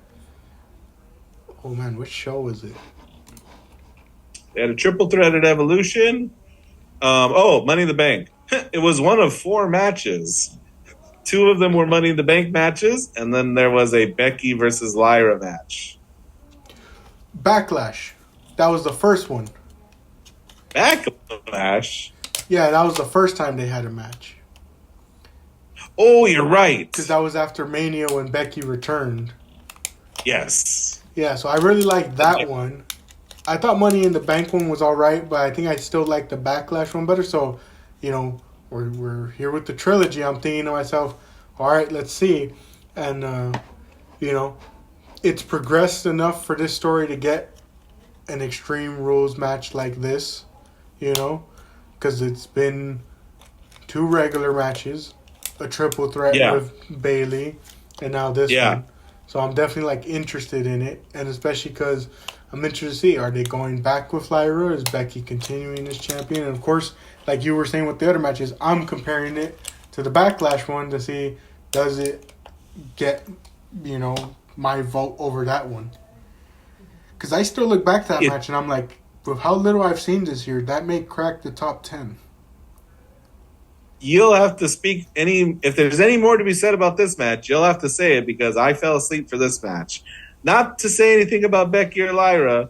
The night one, I had taken a nap before the show. This one I hadn't, so I definitely got it in for this match. I woke up for literally the finish, but I didn't go back and watch it.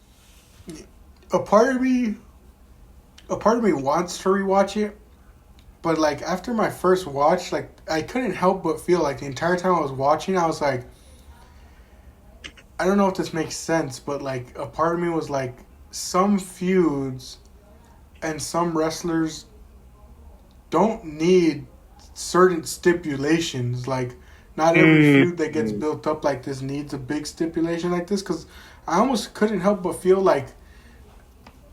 it hurt the match in a way, the story, because it's you would think, okay, it's building to this climactic finish, the two women basically hate each other, it makes sense to do a hardcore style match like this, but I don't know, I was maybe it's because to me Lyra's more on that technical side, and so it doesn't really feel this best suits her abilities, and similar with Becky, where it's Becky's done well in a lot of matches like these, but I don't know, there was something about this story and the match where I was just it's not bad. They're doing a lot of crazy stuff, they're utilizing as many weapons as they can, they're using a chain, they're using kendo sticks, they're exposing the turnbuckle, but there was even one point where Lyra gets handcuffed, I believe.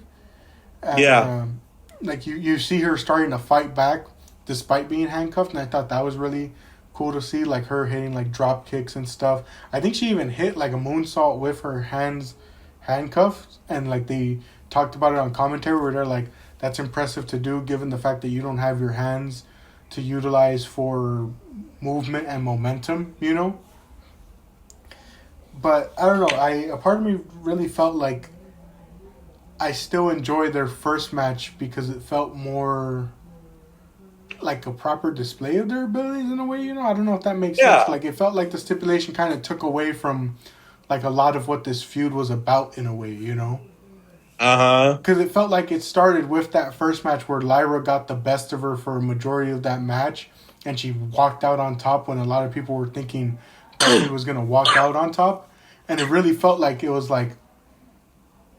the story was mainly about Lyra trying to prove that she's the better wrestler in a way, and that she beat her influence,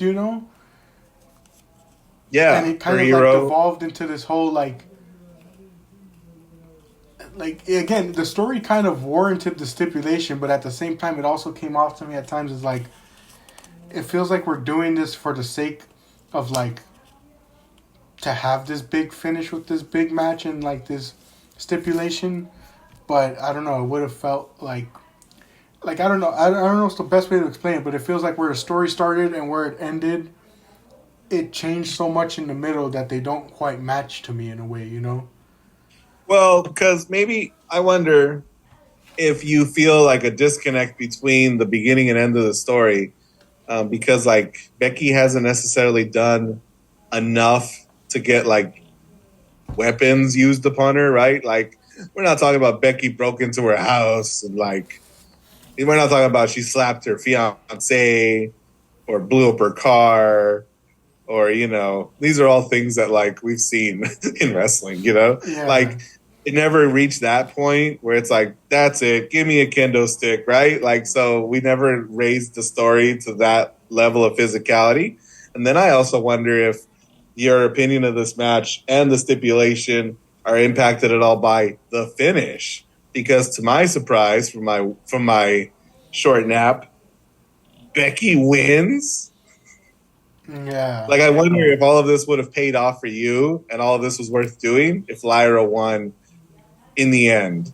But Becky wins. Becky remains your women's intercontinental champion. And I forget if I am denied a point. I think all three of us were denied a point.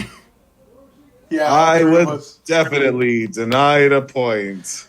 And the other thing, classic WWE,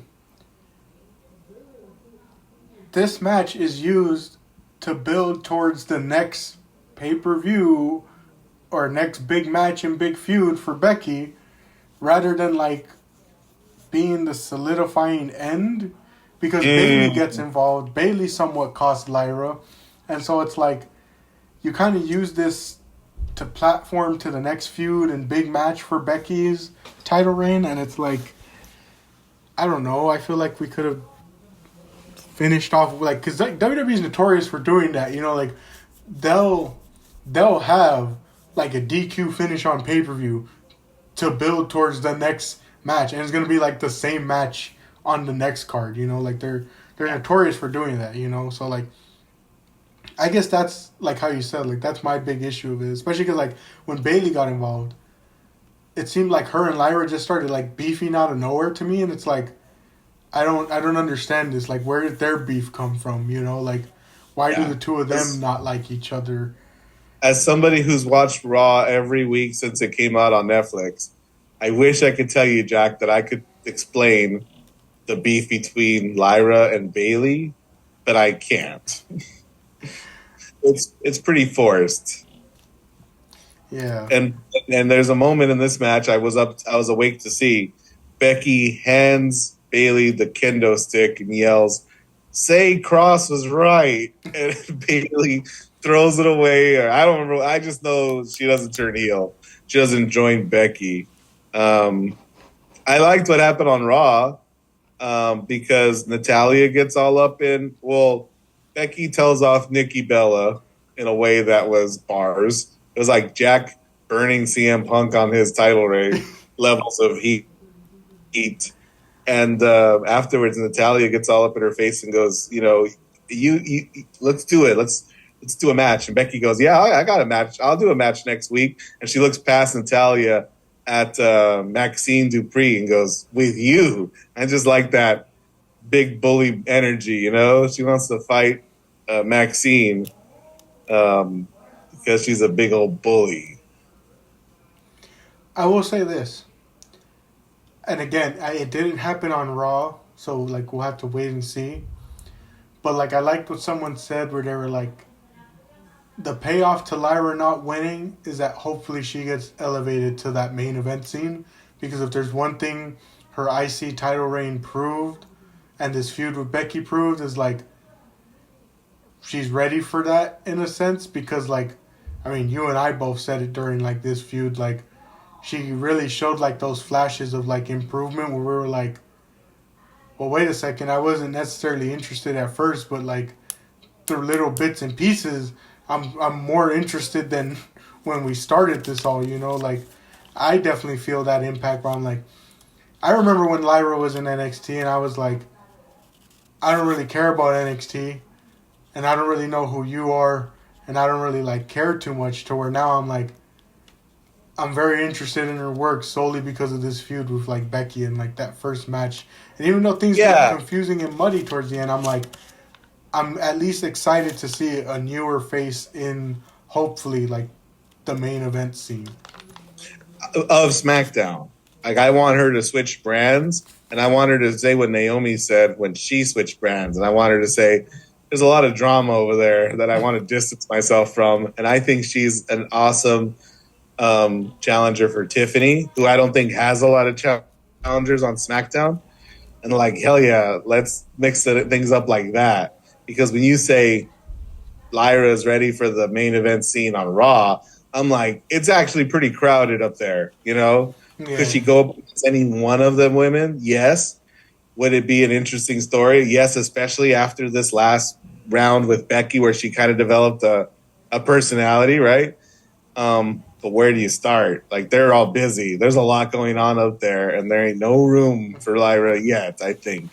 I actually like the idea of switching over to SmackDown because it's like you said. I mean, what's Tiffany gonna do?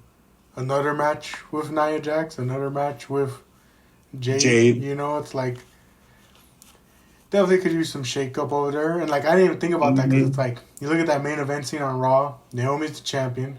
Rhea, Io, Stephanie, Nikki is there now, even though she's like dealing with Becky right now. But like she's technically like crowding because even though Becky's the Intercontinental Championship, because it's Becky, they're gonna treat it like as one of the main belts. You know, like she's more likely to get a spot on one of the pay per views than like Julia or Zelina was able to do, or even like Chelsea on one of their like big pay per views. You know, like with the U.S. title. So it's like all those names, yeah, could definitely use her over on SmackDown. But moving forward from there, we have a cage match now. Solo Sikoa defending his U.S. title against Jacob Fatu. Mm-hmm. I'm gonna be honest.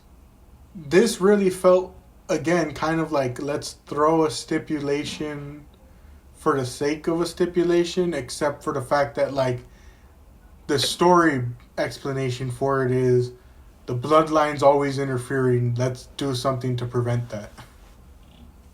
Yeah.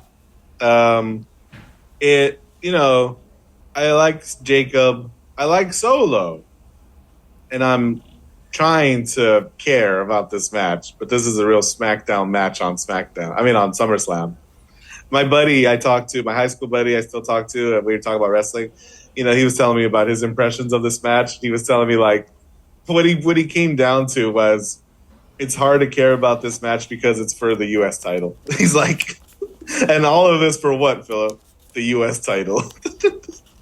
And not only that, it's hard. Again, like I feel like I've been saying this for 5 years now, but it's hard to get invested when you know nothing before all the interference matters. Uh-huh. And then, you know what too? Like what really kind of I'm awake from my nap. I missed the Becky match. I'm like, oh, it's this match. And like, I don't know, not very long into it, I realized like Solo, neither man has a lot of moves, right? Jacob's got a couple of them, but Solo has even less. And then you're like, I'm not even looking forward to the interference. I'm not looking forward to Tala Tonga and Tonga Loa. Like the better Loa isn't there. Dang, dang. And then Jeff Cobb. Like he's been there for a year, Jack? Has it been a year? Am I tripping? I know. No, I think Hikaleo's the one that's like been there for a year, but only recently showed up. Like but has has he been there for a year? Let me see. Oh, wait a minute. No, he came out in Backlash to ruin. No, so Jeff Cobb, JC Mateo's only been there since May. Yeah, since May. So it isn't as egregious as I wondered. Jacob Fatu, he debuted last year during the summer, and I don't know, like I don't know if we're waiting for something. I don't know if somebody's hurt, but like JC Mateo, Talatonga, they just fall kind of flat for me. Yeah. With Yeah. each new member of this bloodline story, it gets weak. Like the person is literally weaker. Yeah, I wasn't too interested in this one, to be My honest. buddy's like, "Hey, what do you think of Zilla Fatu?" I was like, "Get out of here with your Zilla Fatu. We don't need any more Fatus. We're not even using the one we have right." It's always funny hearing like all these new names brought up because I'll never forget in 2020 when we first heard about Solo like Solo. potentially showing up, and I remember you specifically saying like the guy's like too young, too green, like the guy hasn't even gotten like much on the indies yet, and we're like talking about him coming in and being this major part in his bloodline storyline, and here we are 5 years later, and we're still talking about like the younger, like the younger Yes, they're members. just two younger people. Um, you know what? This cage match, Jack, also accomplishes. Solo beats Jacob without beating Jacob. He escapes the cage through the door. So we don't pin Jacob. You know, that isn't a big hurt or loss for Jacob. Solo is the slimy heel who got away. Yeah. But nothing about this match really stood out to me. Yeah, same. I was just pretty much on my phone for the entirety of it because again, I'm like, Yes. does any of this matter when we know interference is coming? Jacob Fatu hit a moonsault onto two of them after the match because it's like they knew what they put together was boring. So they were like, better do something for the sake of the live audience, you know? The highlight to me was when it looked like Jimmy was gonna super kick the cameraman.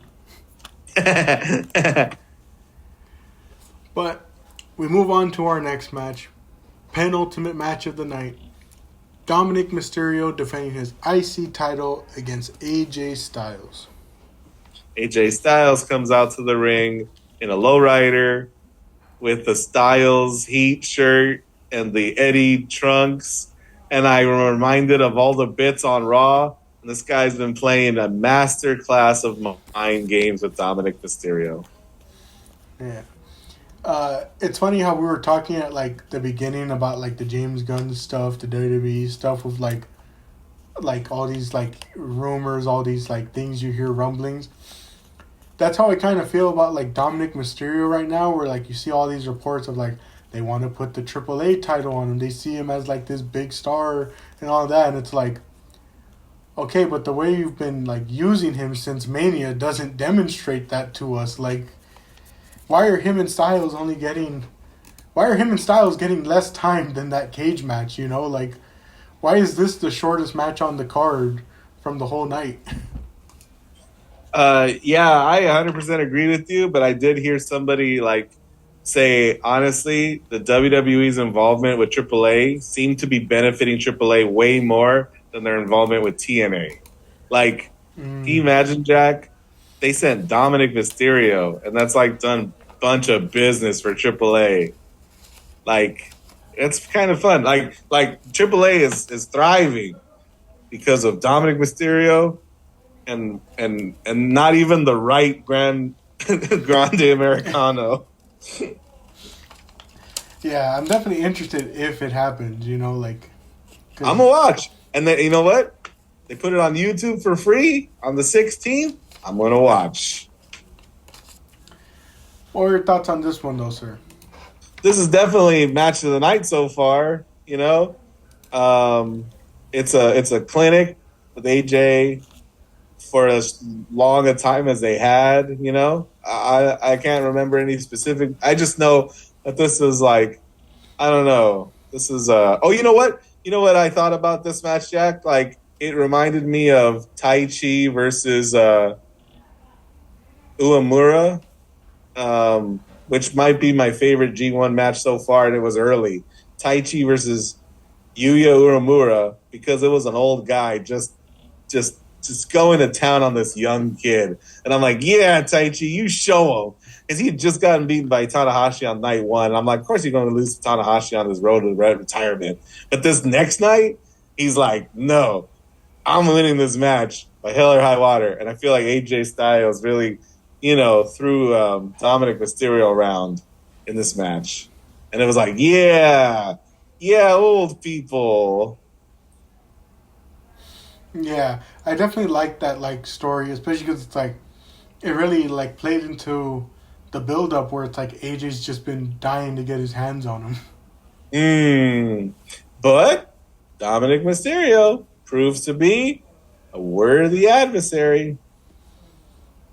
I like the double Eddie spot where Dominic, he gets the chair, tries to throw it to AJ and like falls down, making it seem like he's the one that got hit, and AJ's like, all right then, puts the chair around his own neck, falls to the ground, making it seem like Dominic put that chair around his neck.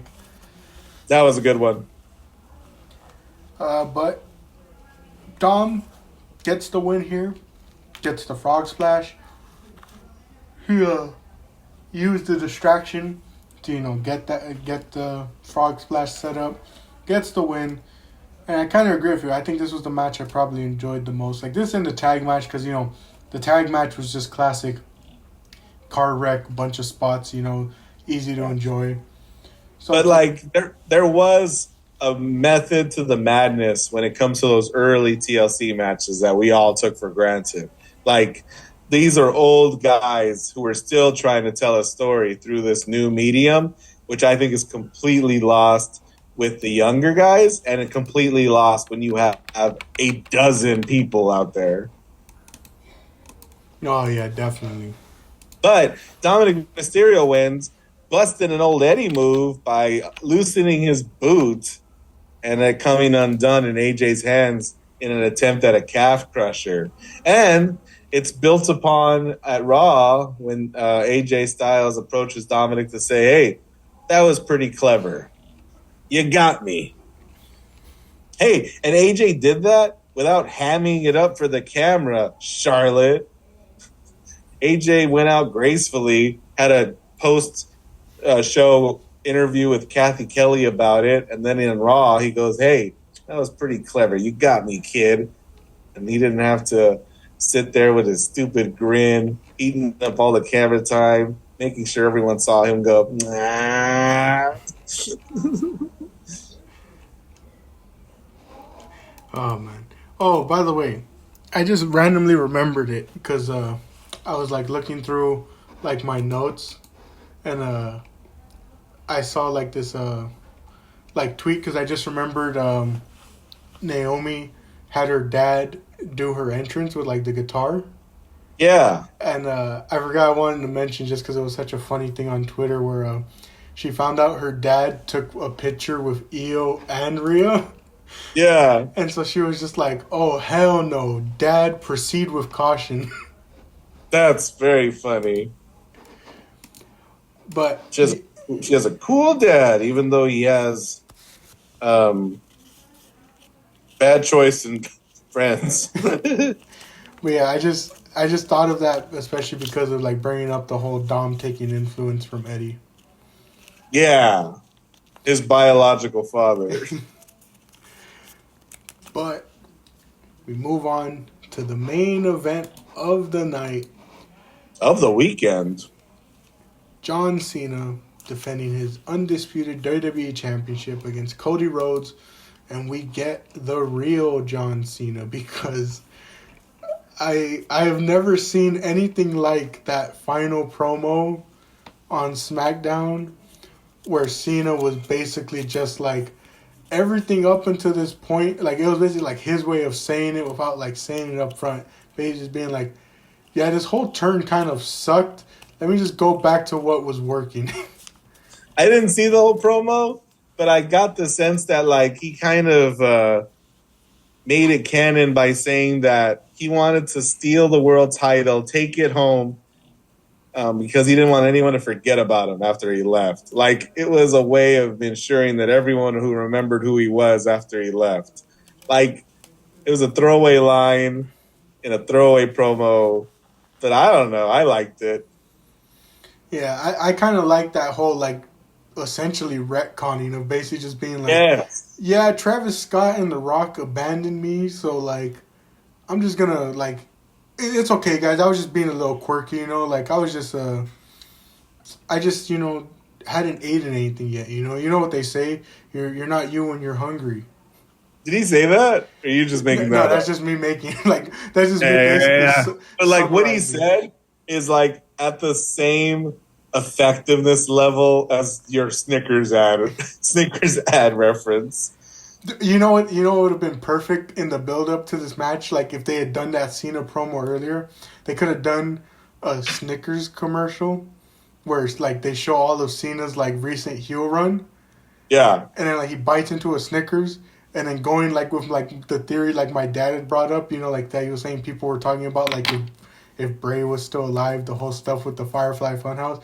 Could you imagine he Yeah. bites into that Snickers and the next thing you see is regular John Cena walking out the Firefly Funhouse being like, what was that all about? Like, I guess you really aren't you when you're hungry. Like, basically just, like, that's how you retcon his heel turn. Is basically just being like, that was a different version of me. Like, like what was that Jordan Peele movie? Like I think it was like Us, where like there was like the evil versions that like take over for Mm, people. It's like he just comes out like that's his retcon. It's like that wasn't me. that's very funny. Um, I think, you know, it came out of nowhere. Um, People weren't immediately sure why he turned face like he did. And Cody, like it got people, I think, to wonder and speculate if Cody was going to slip to the dark side, right? Um, I think after the match, it became clear to me why John Cena turned face overnight. We'll get there when we get there. But what'd you think of the match? It was pretty chaotic, and it felt like a New Japan Okada main event. I thought the same thing. Especially, I was honestly like, I was gonna message you, and I was gonna be like, are we on the King's Road right now? Like, there was something that New Japan spirit happening here. I think it was the kickouts, like of the super finishers. And I had to tell my buddy, he goes, "How are you gonna kick out of a top rope AA?" And I said, in my mind, he's old and he can't hit it like he used to. So it doesn't work as well. That's what I like to think, that older wrestlers, when they hit their biggest moves, just doesn't hit the same as when they were younger. Yeah, and like I saw people saying like I don't want to spoil the outcome of the match like before we get there, but like I saw people being like, how is anyone supposed to beat the winner of this match given he took like 8 finishers and still walked out on top? Like how does anyone beat him with just one finishing move at this point? Can I deviate and rant about the G1 climax? Because I don't have ADHD, but I have my suspicions. Jack, why did Yoshihashi beat Shingo in like 5 minutes? How does Yoshihashi beat a former New Japan heavyweight champion in 5 minutes? Yeah, the G1 just it has its moments like that, and you're just left wondering. I mean, I think it's in the design that there's so many matches that there's always going to be so many moments, and you're hoping that the good moments outweigh the bad. But literally, it was on night one, match one, and I'm like thinking about it the whole card. I mean, the whole tournament. I'm like, Yoshihashi beat the heavyweight champion, former heavyweight champion, in 5 minutes. They Man. jabronied him worse than Jade. But yeah, no, this match was exciting. This match is like I think I'm always thinking about Cena in this run, and I'm like, this is maybe the best match of this run so far. It was exciting. All them kickouts. Everybody was hook, line, and sinker for all of them. Yeah, definitely. Like they were just going crazy with them. Cena, I felt like he was on a mission to just make up for this entire ring because he was pulling out of stops. This man was hitting code red on the outside. He's hitting A's through the announce table. Like he's doing everything. I Who did we pick? You picked Cody. My dad and I picked Cena. I'm relatively surprised that I picked Cody. Um, but I really think this match could have gone either way. And I can't remember wholeheartedly how it ends because there were so many false finishes. But like Cena, like, do you remember what happens if anything before the two crossroads that puts him down? I think there was a Cody cutter through the table, but like it was awkward. Ooh, yeah. Because I think it was supposed to be like an AA into a cutter, but like it really didn't like look that way. And then Cody gets the crossroads to get the win. You're right. There was one awkward cutter, one impressive cutter. You're right. Yes. Yeah, but Cody gets the win. I was surprised. Like that's why I'm like, who'd I pick? And honestly, even though I picked him, I'm watching this match, and when he gets the win, I am sincerely surprised. Yeah, I was definitely surprised. Cause I'm like, man, I guess like this is really their way of trying to like go back on the whole Cena thing. And I thought Cody was going to disappear. I thought he was going to go film that Street Fighter movie with Hiroki Goto. Yeah, so I'm like definitely confused, or not confused, but I'm just like genuinely surprised. I'm like, wow, Cody actually won. No, I'm scared, Jack. I'm yelling. I'm like, what's happening? Nothing is real. We're living in a simulation. And I jump out my window.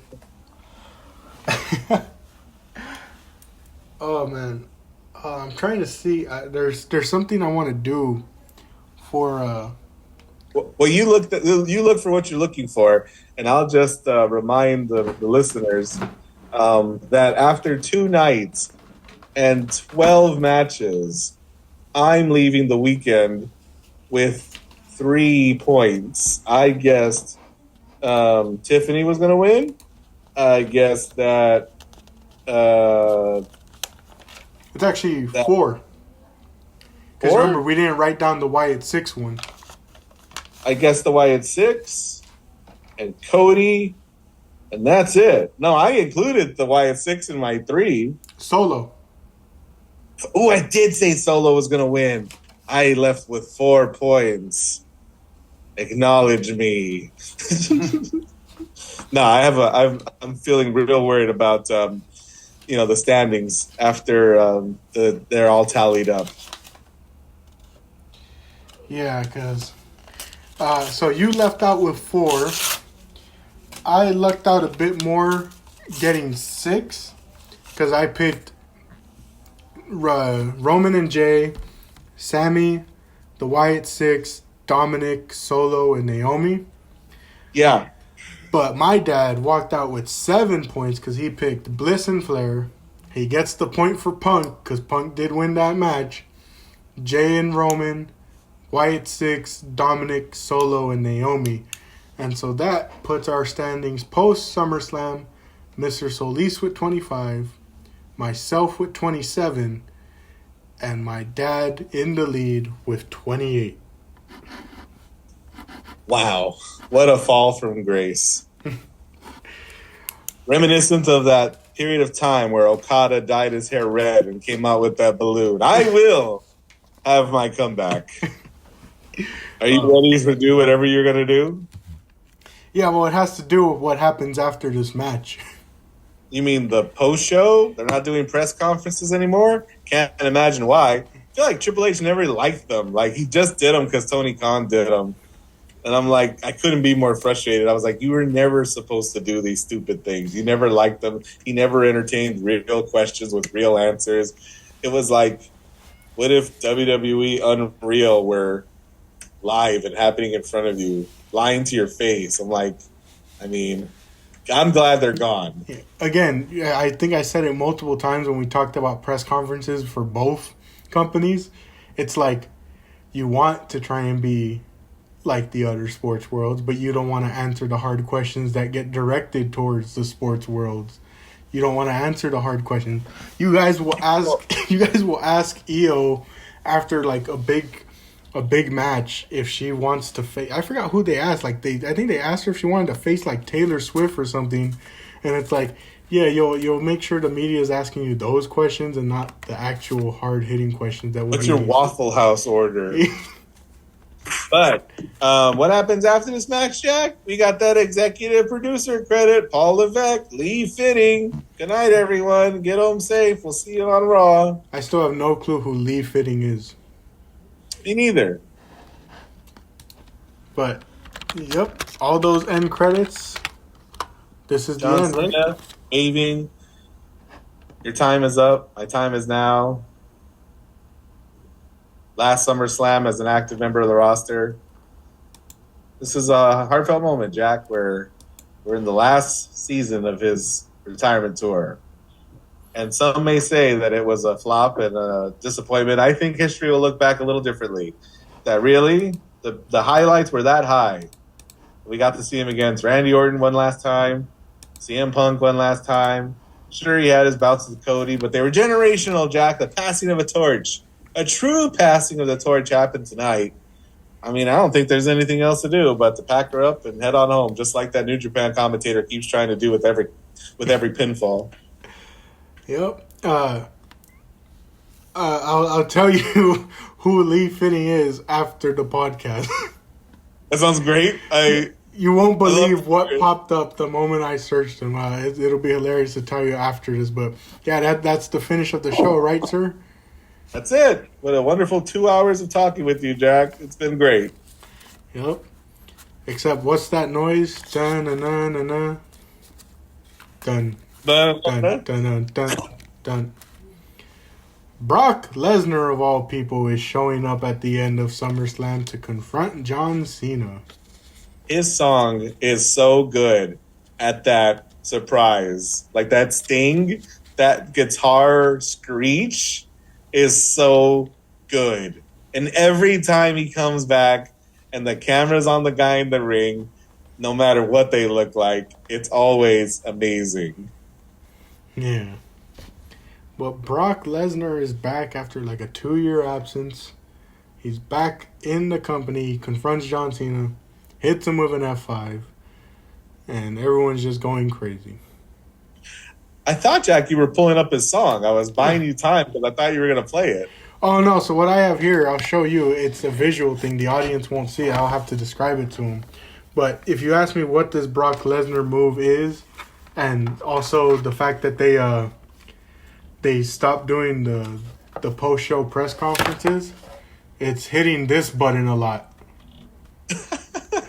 To the listening audience, I wrote on a piece of paper, panic. And Jack's pressing the panic button on his keyboard. That is what this move comes off to me as. That's hilarious. What are your thoughts, sir? It's I think it's important to say the thing and to, like, the phrase, Jack, like, don't meet your heroes. Mm-hmm. You know what the implication is if you meet your hero? Like, what the danger is? They'll let you down. They'll disappoint you. So the WWE and, like, even Hulk Hogan, like, on his own, are both examples of heroes that you don't even have to meet for that to happen. Like, they'll very easily let you down without ever meeting them face to face, right? Mm-hmm. With the things that they do publicly and the choices that they make and the people that they do business with. And, WWE have the sketchiest record of who they work with, right? I was listening to a podcast. I was watching an episode of SmackDown from 2003, and the Girls Gone Wild guy is on camera. I don't know if you're familiar with Girls Gone Wild. That may be pre-Jack. More than likely. But they were infomercials that ran all the time. It's what it says on the box, right? Like, this guy was just in the back interacting with Tori Wilson in 2003, and these guys listening to this in 2025 were like, oh my God, I forgot. And, like, there's a list of people like that have seen their careers recharged, you know what I mean? Or, like, where a lot of Hollywood will persona non grata people, WWE will happily give you a platform if they think there's money to be made there. And here's Brock Lesnar, who has been gone for a while, and we're not sure why, but we all know why. And that woman's lawyer put out a statement going, okay, we'll see how this all goes when we start saying things out loud. But the Sting, you know what I mean? Like if I try to remove the art from the artist, the Sting, the visual, the F5, you know, a part of me is kind of excited, but it also part of me is also like looking at WWE like that uncle that, you know, you're not going to immediately disown, but he's giving you every reason to. Yeah, and the reason like I did the panic button joke is because that's what it just comes off to me as. It's like the Cena heel run has been like a disaster due to no part of their own. Like this, it's on them. Like there's no outside factors for it. You know, it's not like Cena's been super busy with like filming stuff. It's like they've made the choice to do this the way that they've done it. A lot of the product is getting heavily criticized right now by their own fans. It's not like outside fans, like AEW fans are criticizing them. It's not like Yeah. there's any outside influence. Like AEW just had a really good show, but it's not like they just, because of All In, got this huge, massive wave of momentum. It's not like things switched over. It's not like people are switching up, you know? Like AEW is definitely like on the climb, but like it isn't anything that would like directly like worry WWE in a way, you know, like cause like especially with the news of the ESPN stuff, like WWE is not worried, you know, but it's like with the way things have been going, where a majority of their fan base is like turning on them, a majority of their fan base is really starting to get to the point of criticizing them, and it's not just like the days of old where it's like, oh, they're just complaining for the sake of complaining, or oh, it's just a couple people that aren't happy with the way their favorites are being booked. It's like, no, this whole company is being like criticized from the very bottom to the very top. It's like from everything, to their main event programs, to their mid card, to the lower card, to the business side, you know, their whole business model. It's like they're facing criticism that they haven't seen probably in like years, you know, like they were so used to the high, and now it's like they're getting all this criticism with the way things are going.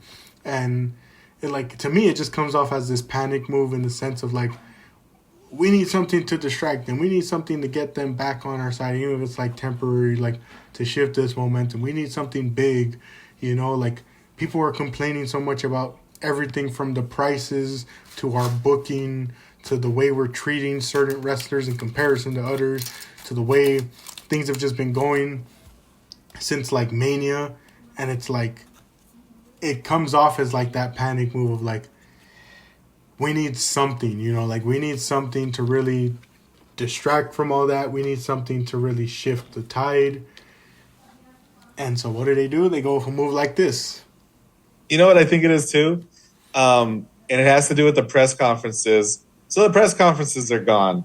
Is it because they know that then people are going to ask about Brock Lesnar and his recent history? And they're not going to answer no questions about that.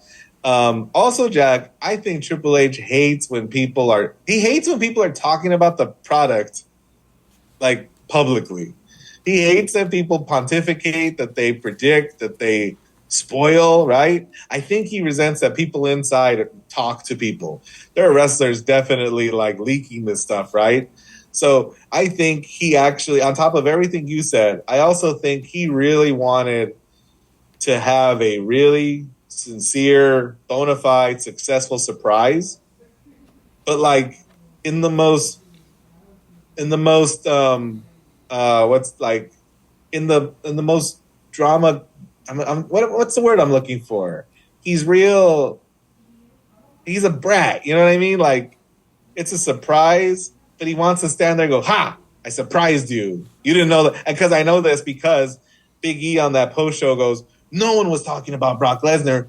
No, and like I think he resents people knew that Seth Rollins wasn't hurt.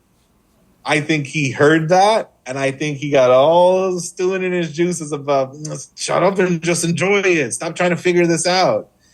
And I think he like goes, "Oh, I'll have something for them. I'll show them how smart they are. I brought back Brock Lesnar," and he had Big E and Rosenthal, whoever was with him, going, no, nobody was talking about this. Nobody could have predicted this. No one saw this one coming. And I think it's Triple H wanting to go, who's the smart guy now, huh? Who figured out who? And this is going to be a great episode of Unreal when they show LOL, OMG, look at him. He's in a box. You know what I mean? Like, look at it. We put a tarp over him, and they'll get all the wrestlers in the back going, what? Did you see that? Oh my gosh. Is this happening?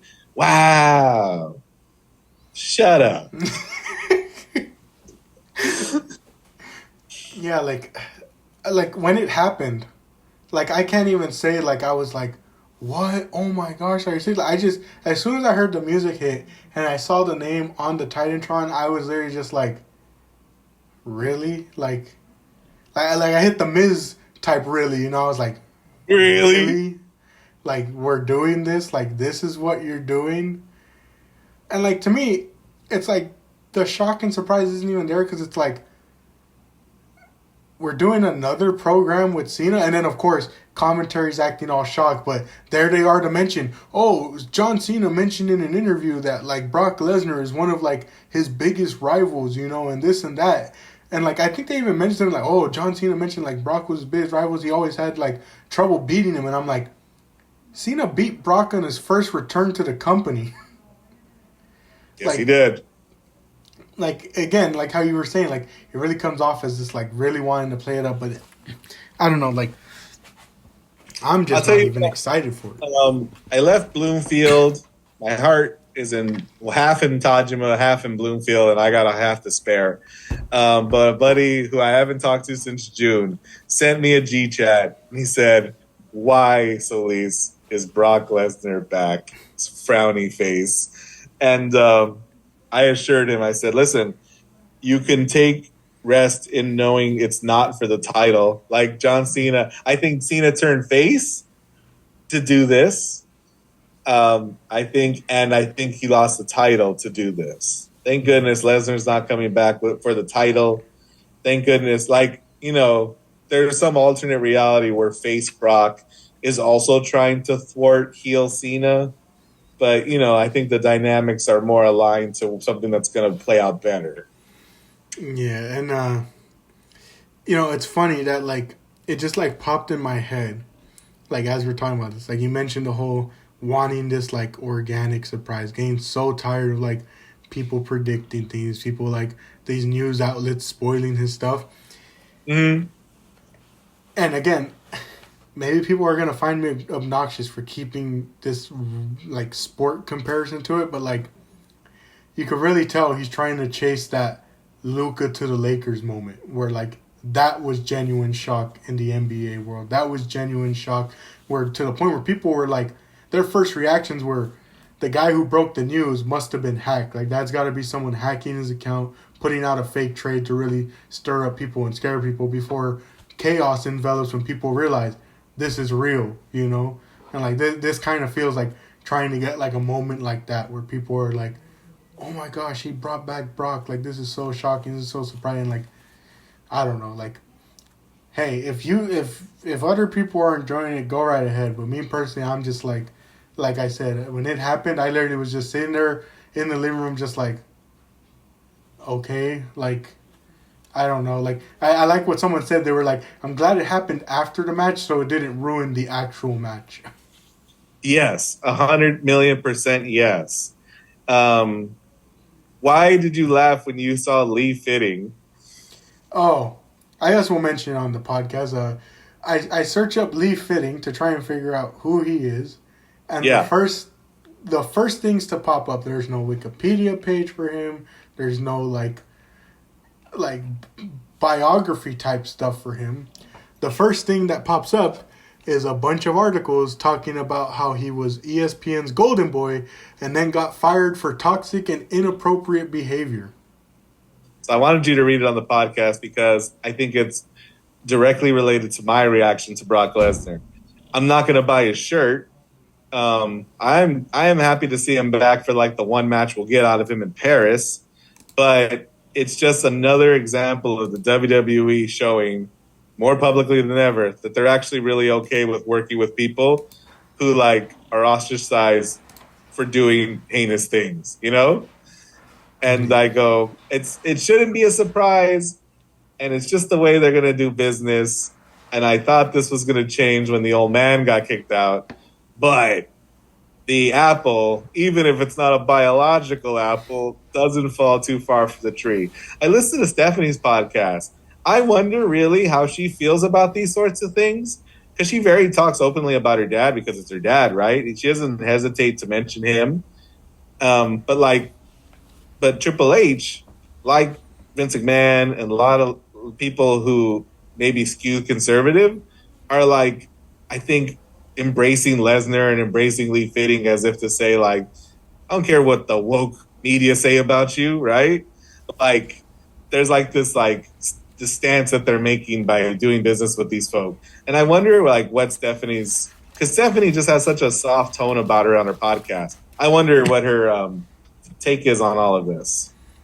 Yeah, like, and it's funny because you go back, Jack, and you're like, oh, Mike Tyson had already been to jail when he was at WrestleMania 14. He was like trying to rebuild his character. And, you know, when you look back at some of the celebrity appearances, you're like, a lot of them are like in WWE because it's the only place that'll have them, trying to rebuild their brand. Yeah, and it's funny you bring up Stephanie because I remember, like, right before Vince stepped down, you remember, like, she stepped back. Yeah. And, like, she only came back after her father, like, stepped down. So, like, It really makes you wonder. But, yeah, like, I just find it funny. Like, I went to search up Lee Fitting, and I'm like, I've never heard of it. I go to search him up, and that's literally, like I said, no biographical stuff pops up. Nothing, no Wikipedia page. Literally, the first thing is just a bunch of articles about that. And I'm just like, that could not have played out any better to the conversation that's happening. I'm grateful that Tony Hinchcliffe event was canceled, because it was only a matter of time, Jack, before one of them says the wrong thing about Levesque. You know, that guy, I bet you make one joke about that guy and he's shutting everything down. He's like 2003 Reign of Terror going off on people. It's so wild, Jack, when I heard somebody like WWE Unreal is actually this vehicle to get Triple H over as like a Dana White character.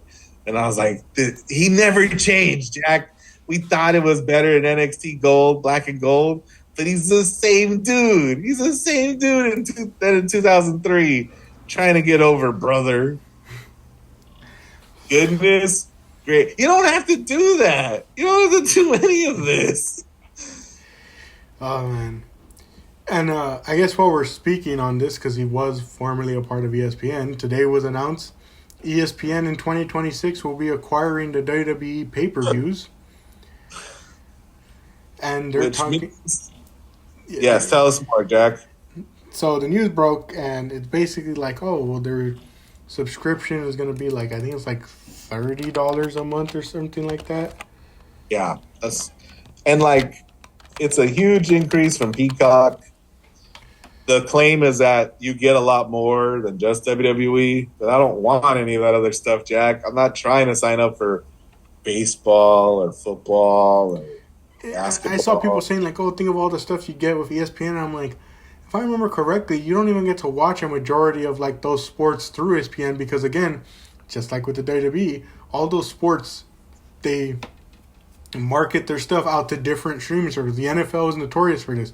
Oh, you got to have cable, but then you also got to have Amazon. You occasionally have to have this and that. MLB, it drives my dad and I insane because it'll be like, there's the MLB app, which thankfully we get free with our service provider. You know, we get it for free. Yeah. But it's like occasionally you won't be able to get games because, it's on Apple TV, it's on ESPN, it's on cable. It's like a nationally televised game on a specific channel. It's on Fox. Like, MLB is notorious for this, and they annoy their fans so much because it's like you're so excited to watch a game, especially because it could be like a marquee game, and they're like, you got to have Apple TV to watch it. You got to have this app to watch it. And it's like, just let it all be in the same place. And especially, like, I don't really care about the rest of the ESPN stuff. So it was funny. My dad sent the news in the morning, and the first thing I sent him was a GIF of Pirates of the Caribbean saying it's a pirate's life for me. That's hilarious, Jack. When I was thinking about talking with you, I was going to tell you that, like, I don't know if I'm going to come aboard this ESPN jump, right? We went from the network to Peacock. Now we're making another jump. And this jump might be the jump, Jack, that I don't make. But then in my mind, I was like, but does that mean I stop watching WWE? Like, maybe it's not all of them, maybe it's some of them. And then I thought, I wonder what a VPN is. I don't have a bunch of my own drawings, not to toot my horn. I have a bunch of my own drawings. I don't own some of the manga. I don't have these wanted posters from the anime One Piece for no reason. I will support the pirate's life with this ESPN move. That's hilarious. To all the fans, like Mr. Solis said, I wonder what a VPN is. I wonder what an ad blocker is. I wonder where can I watch wrestling. Yeah. Because that was my first reaction when I saw the news and my dad told me about it.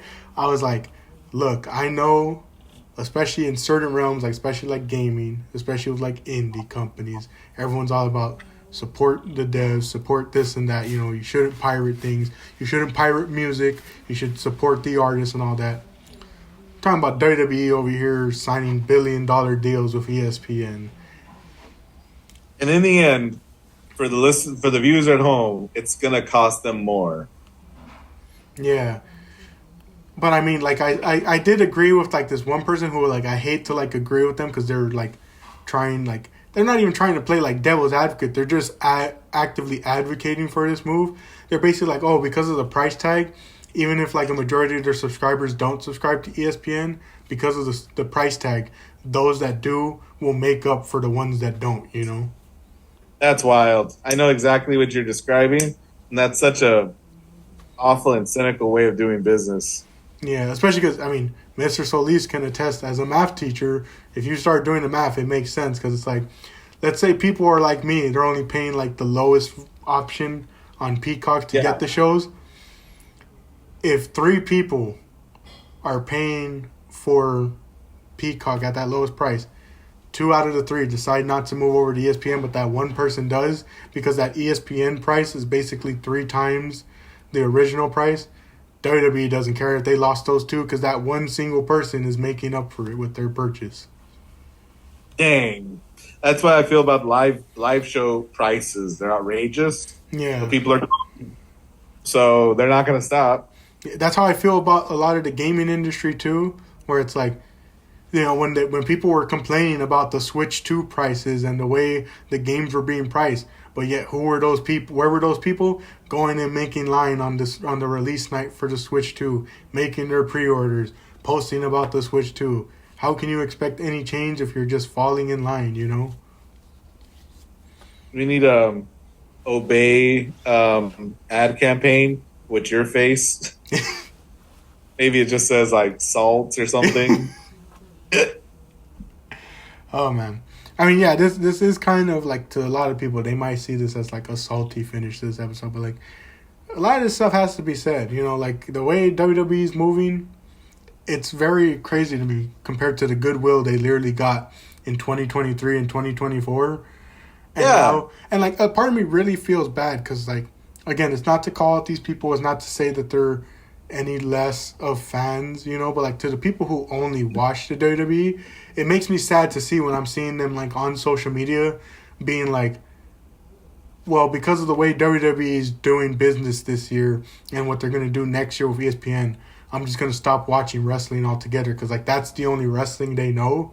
And it's yeah, it sucks to see people lose out on that interest and hobby because of all this, You know what?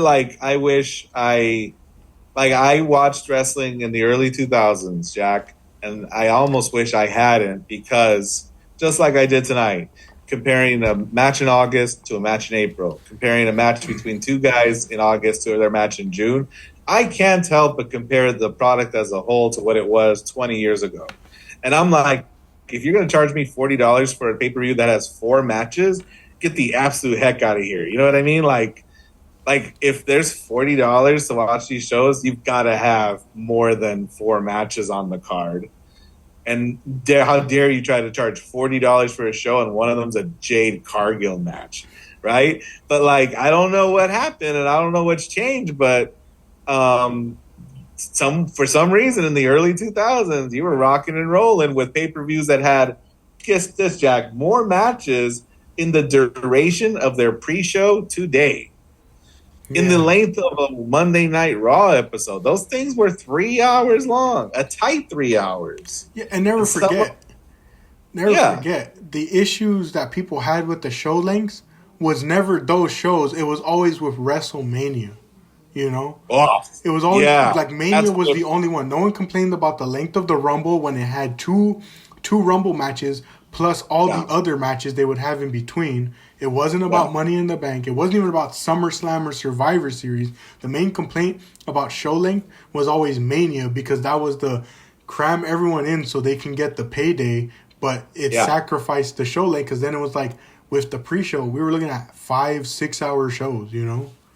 And I'm not even against 2 nights. Like they want to do 2 nights for all the big pay-per-views. I'm like, you know what? Do 2 nights. That means more people get to go to those shows. You don't go to Saturday, you can go to Sunday. But again, let's up them numbers. Like, and we're not getting more people on the card if you stuff the dozen guys in one ladder match. Like, you forget these guys entirely, you know? What did Chris Sabin do in that match? I'm just saying, like, it's and then the other thing to me is, you know, on that post show you got Triple H, the crowd is chanting "We want Cross," and this man's talking about, look, they're happy that we got Brock, you know, and it's like their whole mentality with talent is you got to be over with the crowd, this and that.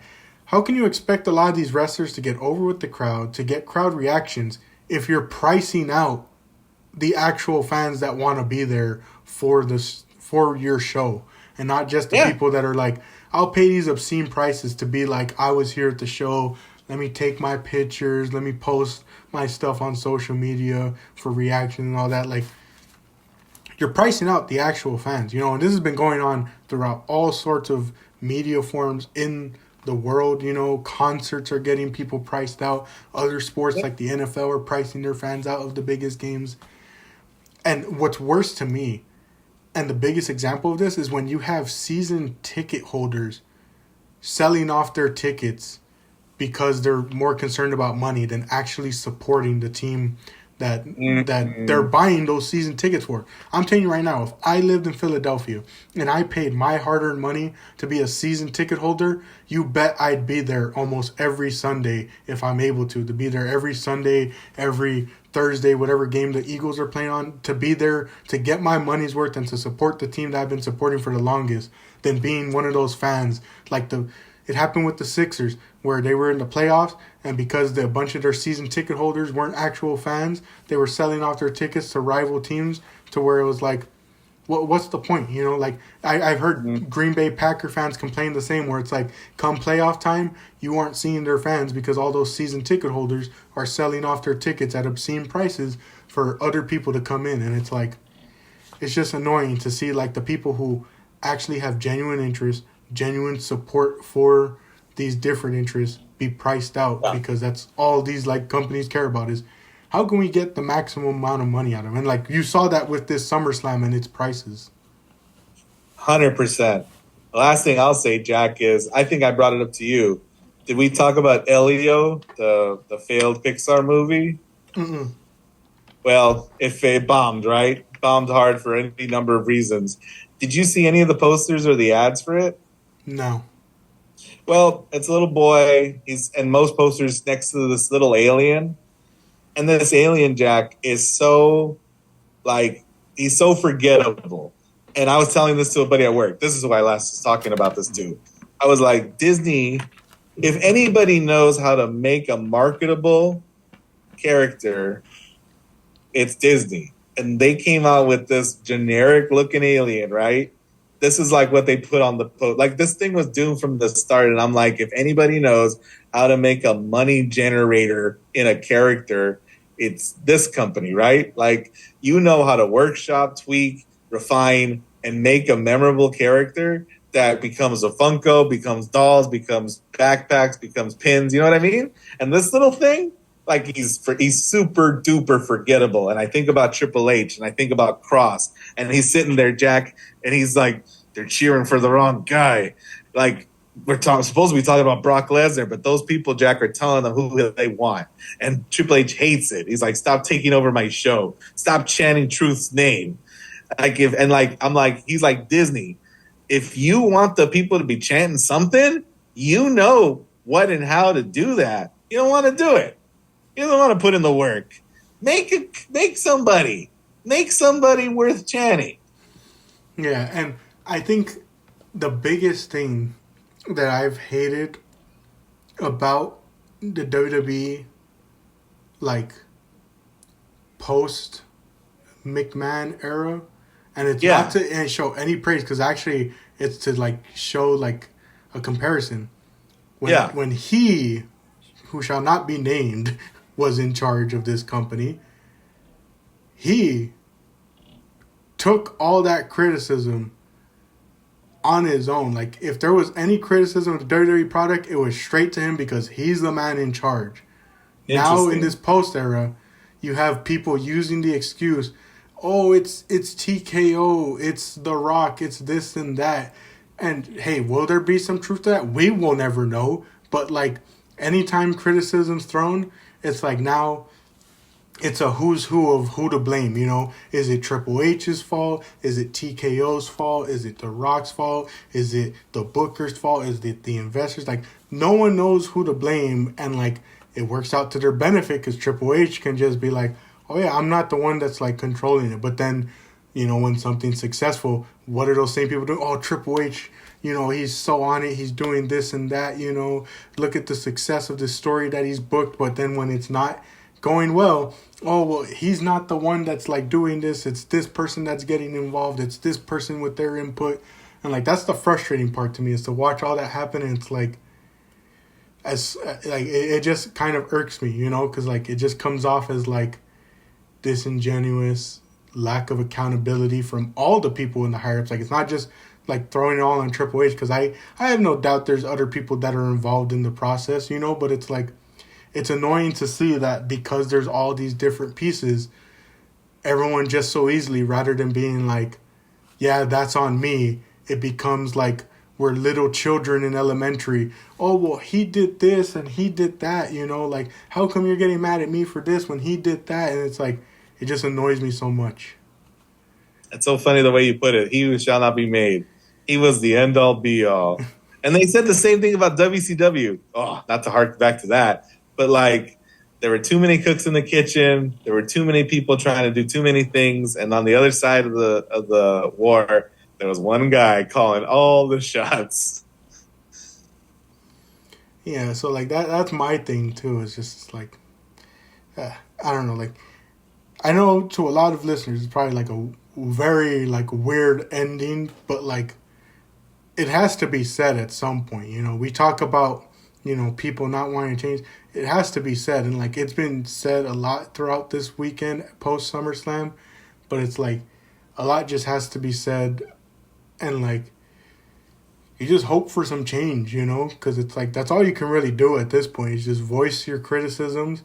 Will people see your criticisms as disingenuous? Sure, but like, that's all you can really do, is just be like, this is what we think, you know. We want to see these changes. We want to see these changes happen, especially because it's like, it comes from people who, again, like I was saying with the NFL, with WWE, it comes from people who have been involved in this hobby for a long time and just want to see it at its best, you know? Yep. And trust me, sure, the money helps out the business. It helps out a lot of these wrestlers.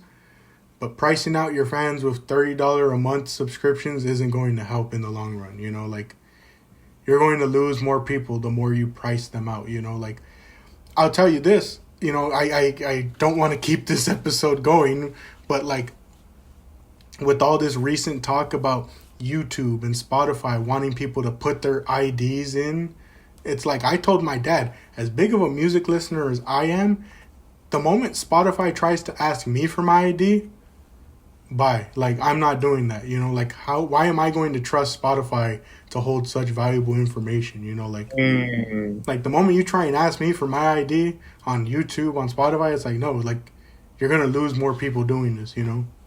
Mm-hmm. Mm-hmm. And I just want to say, my lawyer has informed me that I need to say that the Pirates Life thing was just a joke. You know, my lawyers told me it's best to say that was all just a joke. That's hilarious. That's all just a joke. I say as I put on my eye patch, a hook on one hand, tie a bandana to the top of my head. Yeah, yeah. He's sawing off his leg to replace it with a wooden one.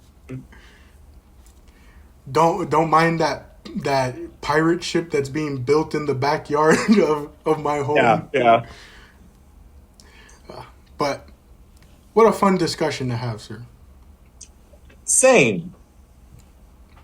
I have enjoyed our time together. Yeah, and who knows, with the way ESPN and all this goes down, you might see next year, you know, when we do that first episode of the next season, you know, it's going to be, instead of Money in the Bank, because it's usually Money in the Bank, it's going to be the Call It Anything podcast covers day one of the G1 tournament. Woo! Gabe Kidd's revenge. How upsetting is that, sir, that both your predictions for the G1 go down? Goto and Gabe Kidd.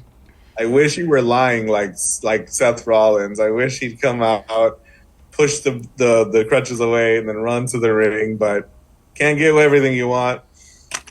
Could you imagine if in the G1 there was just like, you know, El Grande Americano style, there was just this mass wrestler like taking place for like Goto or Gabe Kidd, and at the end of the tournament when he wins, he unmasks and it's one of them, just like it was a ruse all along. Like, I'll take it one step further. I want El Grande Americano. What do you think? Would he be in the G1 or would he be in the Best of the Super Junior tournament, given how light he is? I guess it depends on which version. Ah! Oh, man. Could you imagine Gabe Kidd in El Grande Americano style? With his thing, like, like barking like he does. El Grande... How the heck would you even say what would you call him? British? How would you say British in Spanish? I'm trying to think. How would you even refer to him like that way? He's El Nino Blanco Mas Frio.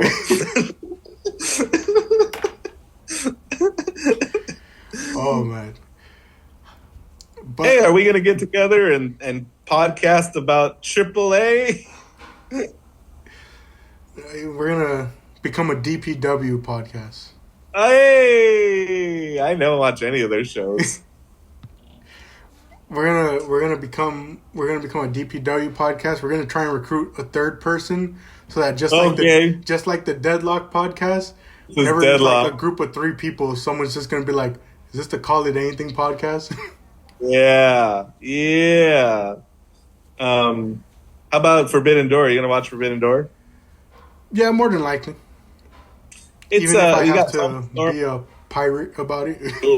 I hear you. Tony Storm versus Athena. That's exciting. What other match is happening that I was like, ooh, that's exciting? How about the fact that it's like the accessible door at this point? Because there's no forbidden part about it for most part, because they decided, you know what, let's do our collab pay-per-view during the G1 when no one's going to be available. Yes, and I thought that, you know what, you're right. It was in June before it started. That was the better time to do it. And I feel like it's probably going to happen really soon before All Out. Yeah, because All Out's September. They got to stop doing that. Yeah. Oh, man. And it's funny that people are like, you have CMLL, you have like other promotions. Just call them up and be like, hey, even if it's like your lower end people, can we just borrow someone to make it actually Forbidden Door-esque? Who's you know what, GCW, Shotzi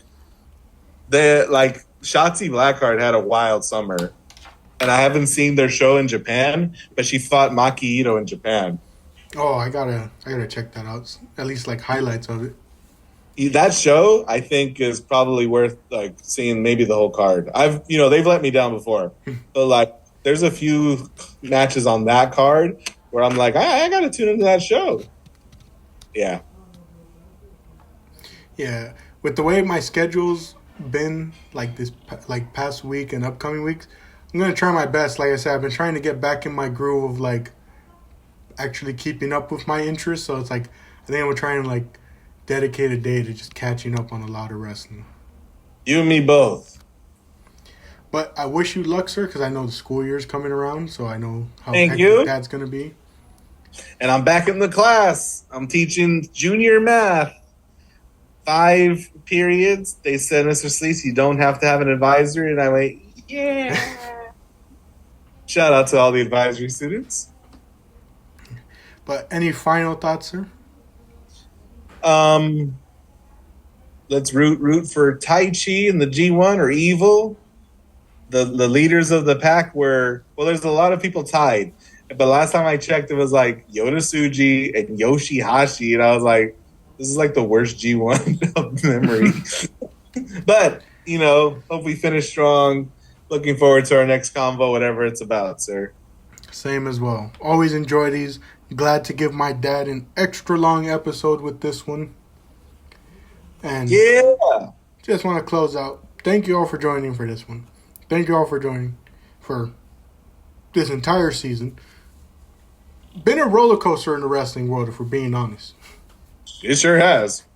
But thank you all for joining for this one. I'm Jack, joined by my guest, Mr. Solis. Thank you all for joining this one, and we'll catch you on the next one.